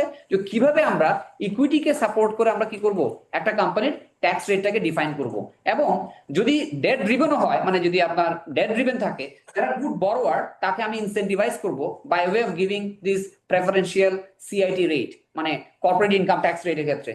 এবং কিছুক্ষণ আগে মেহেদি ভাই যে কথাটা বলার চেষ্টা করেছেন যে গ্লোবালি যে ব্যাপস 2 এর কারণে মিনিমাম ট্যাক্সেশন যেটা আসছে 15% on the country where the income is being accrued, ঠিক সেম ওয়েতে আমরা তো ব্যাপসে সিগনেটারি না। আমাদের এখানে প্রপোজাল হচ্ছে যে এই সমস্ত মাল্টিন্যাশনাল কোম্পানি বা এফডিআই কে প্রমোট করার জন্য আমরা সেই দেশগুলোর সাথে এমন ভাবে করব যাতে তারাও যেন 20%-এর বেশি তাদের যেন কি ট্যাক্স রেট না হয়, মানে 15 আর 20 হলে কিন্তু ডিফারেন্সটা খুব বেশি থাকবে না। And then ওই যে ক্যাপিটাল মার্কেট ডিপেন্ডিং এর জন্য যে একটা প্রস্তাব আছে। জি জি, দেন আমরা এখানে যে জিনিসটা আছে ক্যাপিটাল মার্কেটের জন্য আমাদের কিছু এখানে কিছু প্রস্তাব আছে। এবং সবচেয়ে বড় যে জায়গা আমি অলরেডি এটা আইডেন্টিফাই করে আপনাকে বলেছি, আমাদের ট্যাক্স সিস্টেমে যাকে বলবে আমাদের ইফেক্টিভ ট্যাক্স রেটটা অনেক বেশি কি হায়ার, এখানে অনেকগুলো কম্পোনেন্ট আছে। তো এই জিনিসগুলো যেন আমরা ধাপে ধাপে আস্তে আস্তে কি আমাদের ডিপেন্ডেন্সিটা কমায়, বিশেষ করে কি টিডিএস গুলো আমরা কমাতে থাকি, minimum tax on gross receipt যেটা আছে এটা যেন আমরা আস্তে আস্তে কি কমিয়ে ফেলি এবং জিরো করে ফেলি, এবং যেন আমাদের ডিসঅ্যালাউন্সেস যেগুলো হয় এই ধরনের বিধানগুলো যেন আমাদের আইনের মধ্যে যেন না থাকে, যাতে কেউ যদি বলে বাইরের কেউ হোক বা লোকাল এন্টারপ্রেনার হোক, আমরা তাকে বলতে পারি যে আসলে তুমি প্রফিটের 20% বা 25% যে ট্যাক্সটা দিচ্ছ এটাই তোমার ট্যাক্স লায়াবিলিটি, এক্সট্রা কোনো বার্ডেন তোমার উপর এটা থাকবে না। And then when we talked about capital মার্কেটের জন্য আমরা ইকুয়ালি কি ইকুইটি বেস যদি হয় তাহলে আমরা তাদেরকে কি করব, এই ধরনের ট্যাক্সেশনটা দিব, not by divestment in shares but based on কি ইকুইটি, আমরা তাদেরকে ইনসেন্টিভাইজেশনটা দিব 35% জি, 35% বেশি হলে 20% ট্যাক্স রেট হবে। এনপিএল যদি না থাকে, এনপিএল যদি 5 বছরে না থাকে তাহলে 20%, না হলে হবে না। এন্ড দেন লাস্ট যে পার্টটা আছে আমাদের আনডিসক্লোজ মানি বলি বা যেটাই বলি, এইটা জেনারেশনের একদম প্রাইম সোর্স হচ্ছে আমাদের প্রপার্টি ট্যাক্সেশন। এটা আপনারা সবাই স্বীকার করবেন, প্রপার্টি ট্যাক্সেস। কারণ আমাদের যে হাই অ্যামাউন্ট অফ ট্যাক্সেস আছে দেখবেন সব ট্যাক্সেস মিলে প্রায় 13 থেকে 14% ট্যাক্সেস হয়ে যায়, একটা বড় সমস্যা। আমরা বলেছি যে না, ট্রানজাকশন কে আমাকে যদি কি ইনসেন্টিভাইজ করতে হয় তাহলে ট্রানজাকশন ট্যাক্সটাকে কমিয়ে দিতে হবে ইন নিয়ার ফিউচার, এবং সাথে সাথে লিকেজ না হওয়ার জন্য আমাদেরকে একটা কি করতে হবে, প্রপার্টি ভ্যালুয়েশনটাকে আপ টু ডেট করতে হবে। এবং প্রপার্টি ভ্যালুয়েশন যদি আপ টু ডেট হয়, রিয়েল মার্কেট প্রাইসে যায় এবং ট্রানজাকশন ভ্যালু যদি কি হয় আপনার লোয়ার হয়ে যায়, তাহলে আমরা মনে করি এটা বেস অনেকাংশে এখানে কিন্তু কি বেড়ে যাবে। এটাও কিন্তু আমাদের রিপোর্ট এখানে আছে এবং আমরা একটা নতুন কনসেপ্ট এখানে আনার চেষ্টা করেছি, সেটা হচ্ছে ইনহেরিটেন্স ট্যাক্স, যেটা আমাদের এখানে নাই। আমরা বলেছি এখন বর্তমানে যে সারচার্জ যেটা আছে, wealth surcharge, it is taxing on the total income. দেখবেন টোটাল ইনকাম ট্যাক্স লায়াবিলিটি হয়তো বেস হয়তো কি অ্যাসেটের উপরে, বাট ইনকামের উপরেই কিন্তু আমার সারচার্জ ক্যালকুলেশনটা হচ্ছে। তা আমরা বলছি না, এই মুহূর্তে আমাদের এই ওয়েলথ সারচার্জ দরকার নাই, আমাদের যে হাইয়েস্ট মার্জিনাল যে ট্যাক্স রেট আছে এটা 25% রাখেন। কিন্তু আমরা হয়তো কি গত 54 বছরে যে ট্যাক্সটা হয় নাই, আমাদের প্রপোজাল হচ্ছে যে আপনারা ইনহেরিটেন্স ট্যাক্সটা শুরু করেন হয়তো ভেরি মিনিমাম পার্সেন্টেজ দিয়ে। কারণ দেখা যাচ্ছে কি বাবা বা মা বেঁচে থাকতে ছেলে মেয়েদেরকে হয়তো কি গিফট করে দিচ্ছে, সেটা একটা আছে। আবার মারা যাওয়ার পরও কিন্তু কি বাই সাকসেশন তারা কিন্তু একটা ওয়েলথ পেয়ে যাচ্ছে। তাহলে এই যে একটা ওয়েলথের একটা মুভমেন্ট হচ্ছে, তাহলে ওয়েলথের যদি রিডিস্ট্রিবিউশন করতে হয়, তাহলে যদি মিনিমাম লেভেলে যদি ট্যাক্সেশন না থাকে, তাহলে কিন্তু এটা ইকুইটিটা কিন্তু কি এনশিওর হয় না। তো এই জন্য আমরা বলেছি যে আপনারা একটা 1% কি একটা আপনার গিফট না, এটা ইনহেরিটেন্স ট্যাক্স হিসেবে এটা করা হোক আর কি। তো এরকম আমরা বলতে চাইলে আসলে অনেক ইস্যু নিয়ে বলতে পারবো, but this are the summary of what we have written in the report আর কি। Thank you very much. চমৎকার ভাবে তুমি পুরো ট্যাক্স পার্টটা বুঝিয়ে গেছো। আচ্ছা, এখন একটা জিনিস আমাদের বলতে হয়, মানে অ্যাজ এ প্রিন্সিপাল আমরা কিন্তু কোনো ট্যাক্স রেট ইনক্রিজের কথা বলি না, এখানে ট্যাক্স বেস বাড়াতে বলেছি। ওকে, কিছু ক্ষেত্রে ট্যাক্স রেট কমাবার প্রস্তাবও আছে। So generally no tax rate increase anywhere, including trade taxes তো অনেক রেশনালাইজ করতে হবে, অনেক কমাতে হবে, কারণ আমরা তো আকাশচুম্বী ট্যারিফ রেটে আছি। এবার আমি একটু অনুরোধ জানাবো, আমাদের দুজন খুব মানে খ্যাতনামা ইকোনমিস্ট আছেন এবং লিডিং এক্সপার্ট, ডক্টর তিনজন আছেন আর Dr. Khurshid also. কিছু বলবেন খুব সংক্ষেপে যদি বলতে পারেন। আমি জাস্ট ডাইরেক্ট ট্যাক্সের কথা বলছি। ট্যাক্স আমাদের যে কমপ্লায়েন্স রিকোয়ারমেন্ট, এত কমপ্লায়েন্স রিকোয়ারমেন্ট, রিটার্ন সাবমিশন করা, রিটার্নের সাথে এতগুলি দেওয়া, এটা সেটা, এই কারণে কিন্তু ওই যে ভলান্টারি যেটা বলি যে কমপ্লায়েন্স, সেটা কিন্তু হয় না। আমরা যখনই একজন লোক ট্যাক্স বেস, যেহেতু আমরা বলছি ট্যাক্স বাড়ানোর কথা বলছি, যখন একটা ট্যাক্স দিতে যায় তাকে এক গাদা কমপ্লায়েন্সের মধ্যে কি পড়ে যেতে হয়, সেই কারণে ট্যাক্স দিতে চাইতে গেলেও সে কি দুইবার চিন্তা করবে। আমাদের এই পলিসি রিফর্মে এই জায়গাটা, আমরা ট্যাক্স বেসের কথা বলছি, ট্যাক্স বেস বাড়াইতে গেলে আমরা যেটা আবার ইনফর্মাল ইকোনমিক আনার কথা বলছি, সেই জায়গাটা কিন্তু ভেরি ক্লিয়ারলি আমাদের পলিসিতে বলা হয়েছে যে আমাদের গ্রাম গঞ্জে বা মফস্বল শহরে ওই সমস্ত জায়গায় যারা নাকি ওই ভলান্টারিলি আছে, যে বড় দোকান আছে যেখানে, ওখানে কিন্তু ইনকাম হয়, সেলস হয় কিন্তু 1 কোটি টাকা, কিন্তু সে দিতে চাবে না, কারণ দিতে গেলেই সে বিপদে পড়বে। আমরা এই জায়গাটা ভেরি ক্লিয়ারলি অ্যাড্রেস করছি, সিম্পলিফাই করেছি, যাতে আমাদের ভলান্টারি যাতে কি আমাদের কমপ্লায়েন্সটা বাড়ে এবং এখান থেকে যাতে কি রেভিনিউটা কি আসে। Thank you. ধন্যবাদ, সুন্দরভাবে বলেছেন আপনি। এবার আমি একটু ডক্টর ফজলুল খন্দকার দিয়ে আরম্ভ করি। উনি কিন্তু আমাদের সেন্টার ফর রেভিনিউ মোবিলাইজেশন একটা আছে, এই সেন্টারের চার্জের দায়িত্বে উনি আছেন। সো ওনার একটু বক্তব্য ছিল। এবং ডক্টর আহমদ আহসান কিন্তু আমাদের একজন লিডিং এক্সপার্ট আরবানাইজেশন এবং ট্যাক্সেশন, পভার্টি, এগুলো সব একটু ওনার কাছ থেকে শুনবো।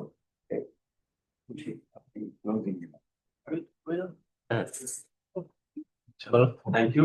অবশ্যই সবাইকে শুভ অপরাহ্ন। আমরা অলরেডি জানি যে অনেকগুলো ইস্যু নিয়ে অলরেডি কথাবার্তা বলেছি। তো আমার একটা সুযোগ হয়েছিল, আমি 1991 বিএটি প্রজেক্ট যখন আমরা ইন্ট্রোডিউস করেছি, তখন আমি ডক্টর জাহিদ হোসেন এবং হাসান স্যার সাথে কাজ করেছিলাম, মাত্র পাশ করেছি ইউনিভার্সিটি তখন। তো আমরা জাহিদ ভাই যেটা বললেন যে ওই সময় কিন্তু আমরা যেটা জোর দিয়েছিলাম যে ইনপুট ট্যাক্স ক্রেডিট উপরে, ইনপুটটা পেতে গেলে আপনার একটা একদম ট্রান্সপারেন্ট একটা পেপার বেস সিস্টেম করতে হবে। সেটা যদি না করতে পারে তাহলে ব্যাটার প্রিন্সিপাল গুলো কিন্তু আমরা ইন্ট্রোডিউস করতে পারবো আসলে। এবং সেখানে কিন্তু আমরা কনজাম্পশন টাইপ ব্যাটার কথা বলেছিলাম, তার মানে হচ্ছে আমরা কনজাম্পশনকে টার্গেট করবো এবং সেখানে আমরা একটা দুটো রেট অলরেডি কিন্তু ছিল, ওখানে একটা 15% রেট ছিল, যেহেতু রেভিনিউ আমরা ইয়ে করতে চাচ্ছিলাম, এনশিওর করতে চাচ্ছিলাম। আরেকটা ছিল জিরো রেট, সেটা হচ্ছে আপনার যারা এক্সপোর্ট তারা কিন্তু কোনো ভ্যাট দিবে না, কিন্তু ইনপুট ট্যাক্স ক্রেডিটটা পাবে। সেটা কিন্তু তখনও ছিল। এরপরে যেটা হয়েছে, অনেকগুলো রেট চলে এসেছিল আপনার যারা টার্গেটেড একটা বেস করেছে, করে আপনার সিস্টেমটাকে অনেক ডিস্টরশন করা হয়েছে। তা আমরা আশা করবো যে হয়তো আমরা এই রিপোর্টের পরে হয়তো আপনার ওইটা একটা, ওই যে প্রবলেম গুলো আছে সেটা একটা শুদ্ধিকরণ হবে এবং আমরা একটা আলটিমেট ইয়েতে চলে যেতে পারবো। বেজ এক্সপেনশন খুব দরকার বাংলাদেশে। আমি মনে করি যে অনেক ন্যারো বেজের উপর আমরা বেশি বেশি রেট ট্যাক্স করছি। এটা একটা ম্যাসিভ কাজ অবশ্য। আমার কাছে মনে হয় যে ধরেন ভ্যাটের ক্ষেত্রে হয়তো এটা ইজি হবে, কারণ আমরা জানি যে আমাদের নেগেটিভ লিস্টটা অনেক বড়। সেখানে হয়তো নেগেটিভ লিস্ট আস্তে আস্তে কমানো এটা ইজি হয়ে যাবে। ইনকাম ট্যাক্সের ক্ষেত্রে আমার কাছে মনে হয় we have to go beyond Dhaka city, metropolitan city বাইরে যেতে হবে আপনার, এবং সেখান থেকে আমরা ডেটাবেসটা কিভাবে তৈরি করব সেটা একটা বড় চ্যালেঞ্জ হবে। এটা কিভাবে করা যাবে আমি হয়তো আশা করবো এই রিপোর্টে এসছে আমরা কিছু সার্ভে করতে পারি কিনা। আমরা কিছু কাজ করার চেষ্টা করছি আমাদের সেন্টার থেকে। ধরেন আমাদের একটা রিপোর্ট দিব আমরা ইনকাম ট্যাক্সের উপরে এই বছর শেষের দিকে। সেখানে আমরা দেখার চেষ্টা করছি যে হাউস সার্ভে থেকে আমরা কি ধরনের উপাত্ত পাই। আপনার ধরেন যে অ্যাটলিস্ট ঢাকার বাইরে কি ধরনের গ্রোথ তৈরি হচ্ছে আপনার ইনকাম ট্যাক্স যারা এলিজেবল কিন্তু ব্যাটের মধ্যে আসছে না। তো ধরেন, তো আমার কাছে মনে হয় রিপোর্টটা খুব মানে সময় উপযোগী এবং অনেক আপনার ধরেন ইনডেপথ রিসার্চ রিপোর্ট দেওয়া হয়েছে। আমরা আশা করবো যে এটা সরকার এবং এনবিআর আপনার ভালোভাবে এটা স্টাডি করবে এবং ইমপ্লিমেন্ট করার চেষ্টা করবে। কোনো প্রশ্ন থাকলে পরে আমি উত্তর দিই। Thank you. Doctor Ahmed Hasan একটু কিছু শেয়ার করে অভিজ্ঞতা থেকে। আপনার প্রচুর আন্তর্জাতিক অভিজ্ঞতাও আছে উনি। এবং আজকে সকালে আমি আপনার মার্কিন যুক্তরাষ্ট্র থেকে এসেছি। তো আমি প্রথমে যে পয়েন্টটা বলি সেটা হচ্ছে যে ওই ট্রেড ট্যাক্সের কথা, যে বাংলাদেশে আজকে 14% প্লাস সাপ্লিমেন্টারি নিয়ে 28%, এটা যে কি উঁচু হারের। আমরা যে ভাবি যে আসিয়ানের সঙ্গে আমরা সম্পৃক্ত হব, সেখানে ওদের রেট গড়ে হচ্ছে 6-7%, এবং ওদের নিজেদের মধ্যে 2-3% ওদের হচ্ছে direct rates, হ্যাঁ। চায়নায় আপনার অ্যাভারেজ ট্যারিফ হচ্ছে 7-8% ইন্টারন্যাশনাল ট্যারিফ রেট। তো আমরা যদি ওই ইন্টিগ্রেশন করতে চাই ইস্ট এশিয়ার সঙ্গে, যেটা খুব প্রয়োজন হয়ে গেছে না, পরবর্তী পর্যায়ে সেখানে উন্নত অর্থনীতিগুলি আসছে, তো সেখানে আমাদের প্রতিনিধিত্ব করতে হলে পরে আমাদেরকে সেভাবে ট্যারিফ রেট গুলি অ্যাডজাস্ট করতে হবে। এই ট্যারিফ রেট নিয়ে আমরা তাদের সঙ্গে আমরা অন্তর্ভুক্ত হতে পারবো না। প্রথম কথা হচ্ছে ওই জিনিসটা।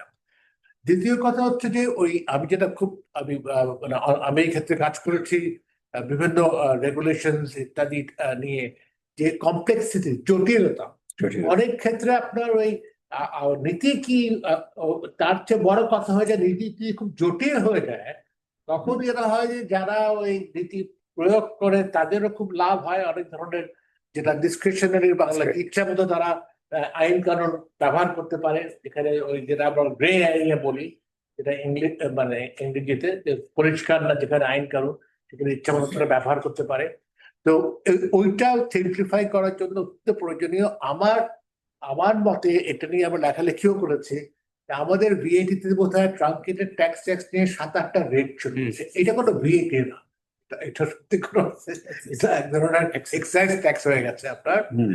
তো এটা ভালো একটা উদাহরণ এসছে ভারতবর্ষ থেকে।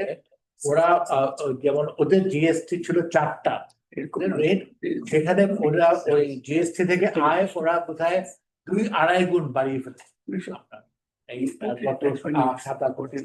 এবং এই বছর সেটা ওরা 4টা থেকে ওরা 2টায় কমিয়ে নিয়ে যাচ্ছে।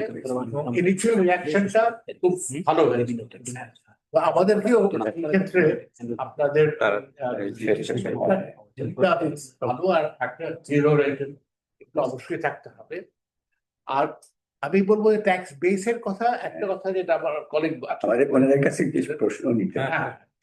আমি প্রফেশনাল ইনকাম ট্যাক্স, প্রচুর পেশাগত যে আমাদের এখানে যে পেশাজীবী আছে, তাদের আয় যথেষ্ট পরিমাণে আমরা কর আদায় করতে পারছি কিনা সেদিকটা আমাদের সামনে আছে।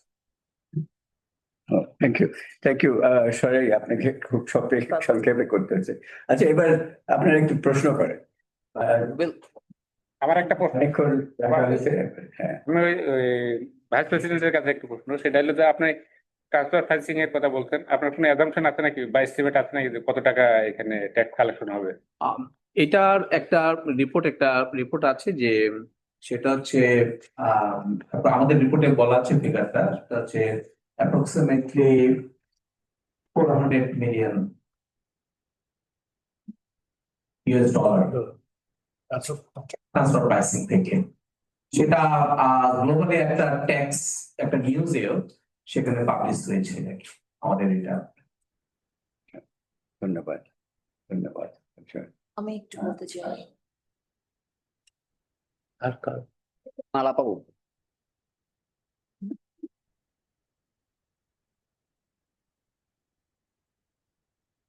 আসসালামু আলাইকুম।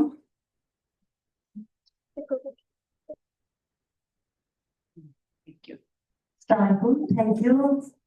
ইউজুয়ালি আমরা দেখি যে রিফর্ম রিপোর্ট কিংবা যে কোনো ধরনের কমিশনের রিপোর্টে এক্সটেনশন চাওয়ার টাইম আপনি টাইমের আগে দিয়ে দিয়েছেন, থ্যাঙ্কস ফর দিস। আমরা দুঃখিত যে আপনাদের সাথে ওটা শেয়ার করতে পারলাম না, কারণ সরকারকে দিয়েছি, সরকার বলছে যে রিভিউ করে বন্ধ করে দিলেন আর কি। রিপোর্টটা পেলে আমরা আরো কিছু জানতে পারতাম, বুঝতে পারতাম, ভালো হতো আমাদের জন্য, একটু নিউজ করাও ইজি হতো। Anyway, এই রিপোর্টটা করতে আপনাদের কি কোনো ধরনের সার্ভে কিংবা ইন্টারনাল কোনো স্টেক হোল্ডার্সদের সাথে কোনো ডিসকাশন হয়েছে কিনা আপনাদের কমিটির বাইরে? কারণ ইউজুয়ালি আমরা দেখি যে রিফর্ম রিপোর্ট গুলোতে একটু স্টেক হোল্ডার্স এঙ্গেজমেন্টটা থাকে। এটা একটা, আমি শেষ করি কোশ্চেনটা। এবং আরেকটা বিষয় হচ্ছে মেইনলি তো পলিসির উপরে করেছেন এবং আপনাদের ওই এক্সপার্টাইজও আছে, আমরা কনফিডেন্স অন ইউ। তবে একটা জিনিস আপনি যেটা বললেন মিস্টার মেহেদী, আপনি যেটা বললেন যে আমাদের বাইরে যে টাকা যেটা আমাদের বেবসে নাই দেখে আমরা ওই শেয়ারটা পাচ্ছি না, আমরা তো বেবসের মেম্বার না, সিগনেচর না, কিন্তু আমাদের তো অন্যান্য ট্রিটি গুলো আছে, যেমন ডাবল ট্যাক্সেশন অ্যাভয়েডেন্স ট্রিটি আছে, প্লাস এমএলটি একটা আছে, মিউচুয়াল লিগাল ট্রিটি, ওটা যেমন হংকং আর ইন্ডিয়ার সাথে আছে। তো ওগুলো থেকে আসলে এই জিনিসটা কভার করে না নাকি, এটা একটু জানছি। যেহেতু ওইসিডির এটা হয়তো এটা সেপারেট কিছু, আমি কোশ্চেন শেষ করে তারপর অবশ্যই অ্যান্সার দেবেন।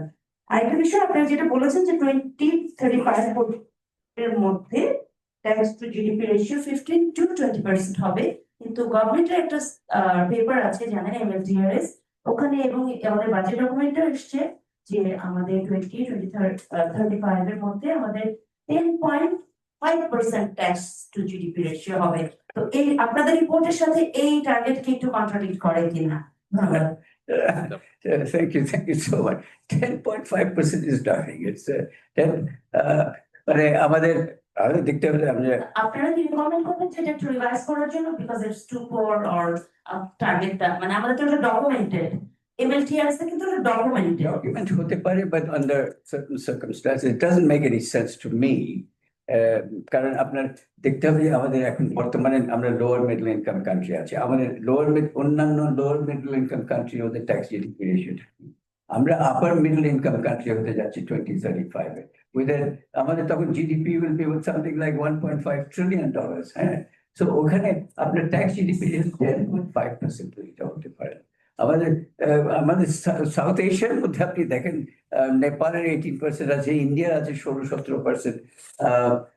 আমরা তো আমাদের কিন্তু ওইটা এম করতে হবে, 15 থেকে 20%-এর মধ্যে আমাদেরকে থাকতে হবে, এবং 10% তো আমাদের by 2028 we should reach, কারণ 0.5% প্রত্যেক বছর যদি আমরা অ্যাড করতে পারি, that's the minimum revenue GDP ratio আমাদেরকে অ্যাড করতে হবে। 0.5%, 5 বছরে তো 2.5%, সুতরাং আপনার তখন তো 10.5% তো ওইখান থেকেই চলে আসবে। কিন্তু এই রিফর্ম গুলো করলে আরো আমরা 12-এ যেতে পারি বলে বাই 2030 আমরা আশা করছি। সেটা that's the একটা সাপ্লিমেন্টারি কোশ্চেন, এই রিফর্মটা এক্সিকিউশনে কোন ধরনের বাজেট কিংবা এই ধরনের কোনো এস্টিমেট দিয়েছেন কিনা?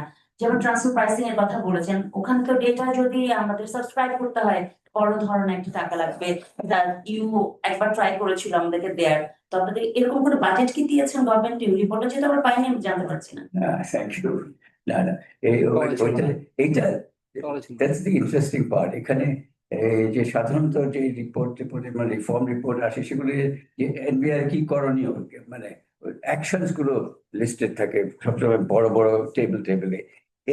এই রিপোর্টটা কিন্তু ট্যাক্স পলিসি কোথায়, ওই অ্যাকশনের পেছনের পলিসি কোথায়? আপনারা যদি মনে করেন এই পলিসি দরকার নেই, অ্যাকশনে যায়, অ্যাকশন হয় না সেগুলো। সেই জন্য সব ক্ষেত্রে ডিসক্রিশনারি এবং অ্যাডহক মেজার্স গুলো নেওয়া হয়।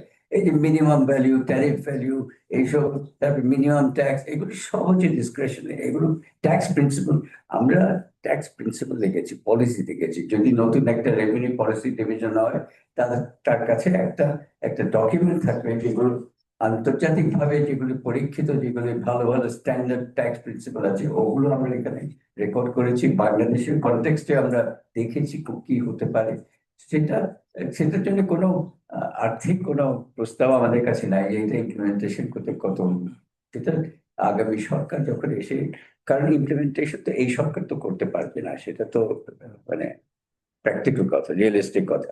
সো আমরা আমাদের এই আশা করি, আমি দুঃখিত যে আমরা রিপোর্টটা দিতে পারলাম না আপনাদেরকে। এবার সরকার যদি বলে যে আমরা এখন রিভিউ করি, তারপরে ওনারা রিলিজ করবেন, তো আমাদের তো পক্ষে রিলিজ করে সরকারকে টার্গেট করে তো নিশ্চয়ই রিপোর্টটা করেননি আপনারা, করেছেন দেশকে টার্গেট করে। অফকোর্স অবশ্যই দেশকে টার্গেট করে। It's national task force and national commitment, আমরা যেটা চেষ্টা করেছি রেকর্ড করার। মেহেদী ভাই একটু একটা সাপ্লিমেন্ট বলি, উনি যেটা প্রশ্ন করেছেন, মানে ট্যাক্স জাস্টিস নেটওয়ার্ক, মানে যারা ইউকে বেসড একটা অর্গানাইজেশন, তারা যেটা 2016 থেকে 2021 এ রিপোর্ট করেছিল, তো বাংলাদেশ লস করেছে প্রায় $692 মিলিয়ন। মানে যেটা মেহেদী ভাই লাস্ট যেটা রিপোর্ট আছে, যে প্রফিট শিফটিং থেকে কতটুকু লস হলো যে 16 থেকে 21 পর্যন্ত, যে 600 অ্যাপ্রক্সিমেটলি 692 আর কি। হ্যাঁ জি, 6 to 7। আচ্ছা, ট্রান্সফার প্রাইসিং নিয়ে আপনি বলছিলেন যে একটা হচ্ছে যে আমাদের ডাবল ট্যাক্সেশন অ্যাভয়েডেন্স এগ্রিমেন্ট, এটা হলো ওইসিডির আন্ডারে কান্ট্রি টু কান্ট্রি। আর আমি ব্যবসার যদি সিগনেটারি হয়, এখন যে base erosion and profit shifting, that is transfer pricing বলি বা ট্রিটির যে ডিফিকাল্টিস আছে, সেটার কে ওভারকাম করার জন্যই কিন্তু ব্যাপস কনসেপ্ট এসেছে। ব্যাপসের 1 থেকে 15টা অ্যাকশন পয়েন্ট আছে। যেমন এই প্রফিট শিফটিং এর অ্যাকচুয়ালি যে ট্রান্সফার প্রাইসিং এর যে ম্যাটারটা, এটা ব্যাপস অ্যাকশন পয়েন্ট 13 দিয়ে কভার হয়। তো আমরা যদি সিগনেটরি যদি হয়, ওই বেনিফিটটা পাবো। আর আপনি একটু বাজেটের কথা বলছিলেন, আমরা যদিও বলিনি, এই ডেটাবেসটা সাধারণত নেচারের উপরে নির্ভর করে। ঠিক আছে, 3-4টা ডেটাবেস দরকার হয়। সাধারণত এই ডেটাবেসের কস্ট হয় $30,000 থেকে $50,000। So it's not a huge, but আমি যদি এনবিআর কনটেক্সটে বলি, it's not a huge of course from consulting firm পার্সপেক্টিভে এটা একটা রিজনেবল অ্যামাউন্ট। বাট এনবিআর এর জন্য এনবিআর যখন অ্যাসেসমেন্ট করতে যাবে, সেটা আপনি you can imagine that is the 692 million বলেছে যে আমাদের এই এসকেপ হয়েছে বা আমাদের মিস করেছি। বাট যেখানে তো সবকিছু মিলিয়ে আমি বলবো যে $100,000-200,000 বেশি লাগার কি কথা না databases. Thank you. Trade tax ব্যাপারে আপনাদের কোনো প্রশ্ন নেই? স্যার, আমার একটা ছোট প্রশ্ন আছে ট্রেড ট্যাক্স নিয়ে। স্যার, ওই যে আপনি যেটা ভ্যালুয়েশন নিয়ে বললেন, আমি রিয়াজ হোসেন, আমি বিজনেস স্ট্যান্ডার্ড থেকে আছি। ওকে, বললেন স্যার আমাদের কোনো ডাটার মধ্যে আমাদের এর দরকার নেই, ইন্টারন্যাশনাল ওই আংটার্ডের যেই আমরা যে সিগনেটরি, তার মাধ্যমে সম্ভবত আমরা পাবো এরকম কিছু। আমরা এখন $1.6 মিলিয়ন পে করেছি ফর 43 months ইউজ অফ এসএকিউটা, এবং প্রত্যেক বছরে $110,000 দিব আমরা ফর ইউজিং একটা কি বলে একটা সফটওয়্যার আছে ওটা। সো এইগুলোতে আনটার্ডেড ডেটাবেস আছে, এই যে প্রাইস ইনফরমেশন যেগুলো এসএকিউটা সিস্টেমে, ওগুলো লিঙ্কড আছে, ওই ডেটার সাথে লিঙ্কড আছে। আপনি এখন লিঙ্ক করলে, না করতে চাইলে না করবেন, কিন্তু আপনি ধরেন একটা প্রোডাক্ট আসলো যেটার দাম দেখাচ্ছে, মানে ইম্পোর্টে দেখাচ্ছে $100, হ্যাঁ, সেটা আপনি মনে করেন যে না, এটা আন্ডার ইনভয়েসিং হয়েছে, আপনি ওখানে আপনার ডেটাবেস দেখার দরকার নেই, আপনি চট করে লিঙ্ক করে দিতে পারেন। ওই আন্ডারের ডেটাবেস আছে, ও বলে দেবে যে গ্রিন সবুজ রং হলে এটা এই দাম হবে, লাল রং হলে এই দাম হবে, ওটুকু রেঞ্জও বলে দেবে, বলবে যে আচ্ছা এটার দাম $100 থেকে $110 মধ্যে হবে। সো আপনি $105 নিয়ে কাজ চালিয়ে যান, ট্রানজাকশন করে ফেলেন। এই ট্রানজাকশন আটকাবার কোনো নিয়ম নেই। সিকিউরিটিতে সিস্টেমে আপনি পোস্ট ক্লিয়ারেন্স অডিটের ব্যবস্থা আছে এবং রিস্ক বেরিং। স্যার অন্য দেশগুলোতে এটা প্র্যাকটিসটা কি? আমাদের যেমন ইন্টারন্যাশনাল অনেক গ্রহণযোগ্য ডেটাবেস আছে, তো ইন্ডিয়া অথবা অন্যান্য দেশ, আমাদের প্রতিবেশী দেশ, তারা কি আংটার্ডের এই ডেটাটাই ফলো করছে, নাকি তারা ওই সব খুব ট্রাস্টেড কোনো ডেটাবেস থেকে তারা এটা ইয়ে করছে? এসএকিউটা ফলো করে শ্রীলঙ্কা আর বাংলাদেশ।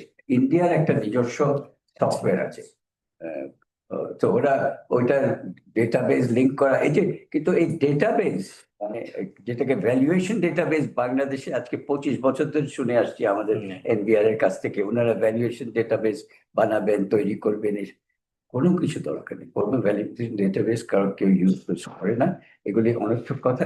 কিন্তু এখন আন্তর্জাতিক ভাবে আপনার ডেটাবেস, প্রাইস ডেটাবেস একেবারে আপনার যেটাকে রিয়েল টাইম ডেটা পাওয়া যায়, বুঝতে পারছেন? আপনি একটা প্রোডাক্ট, আপনি ধরেন একটা মানে একটা শেভিং ক্রিম, আপনি একটা এটার দাম তো আপনার $5 হতে পারে, $100 হতে পারে।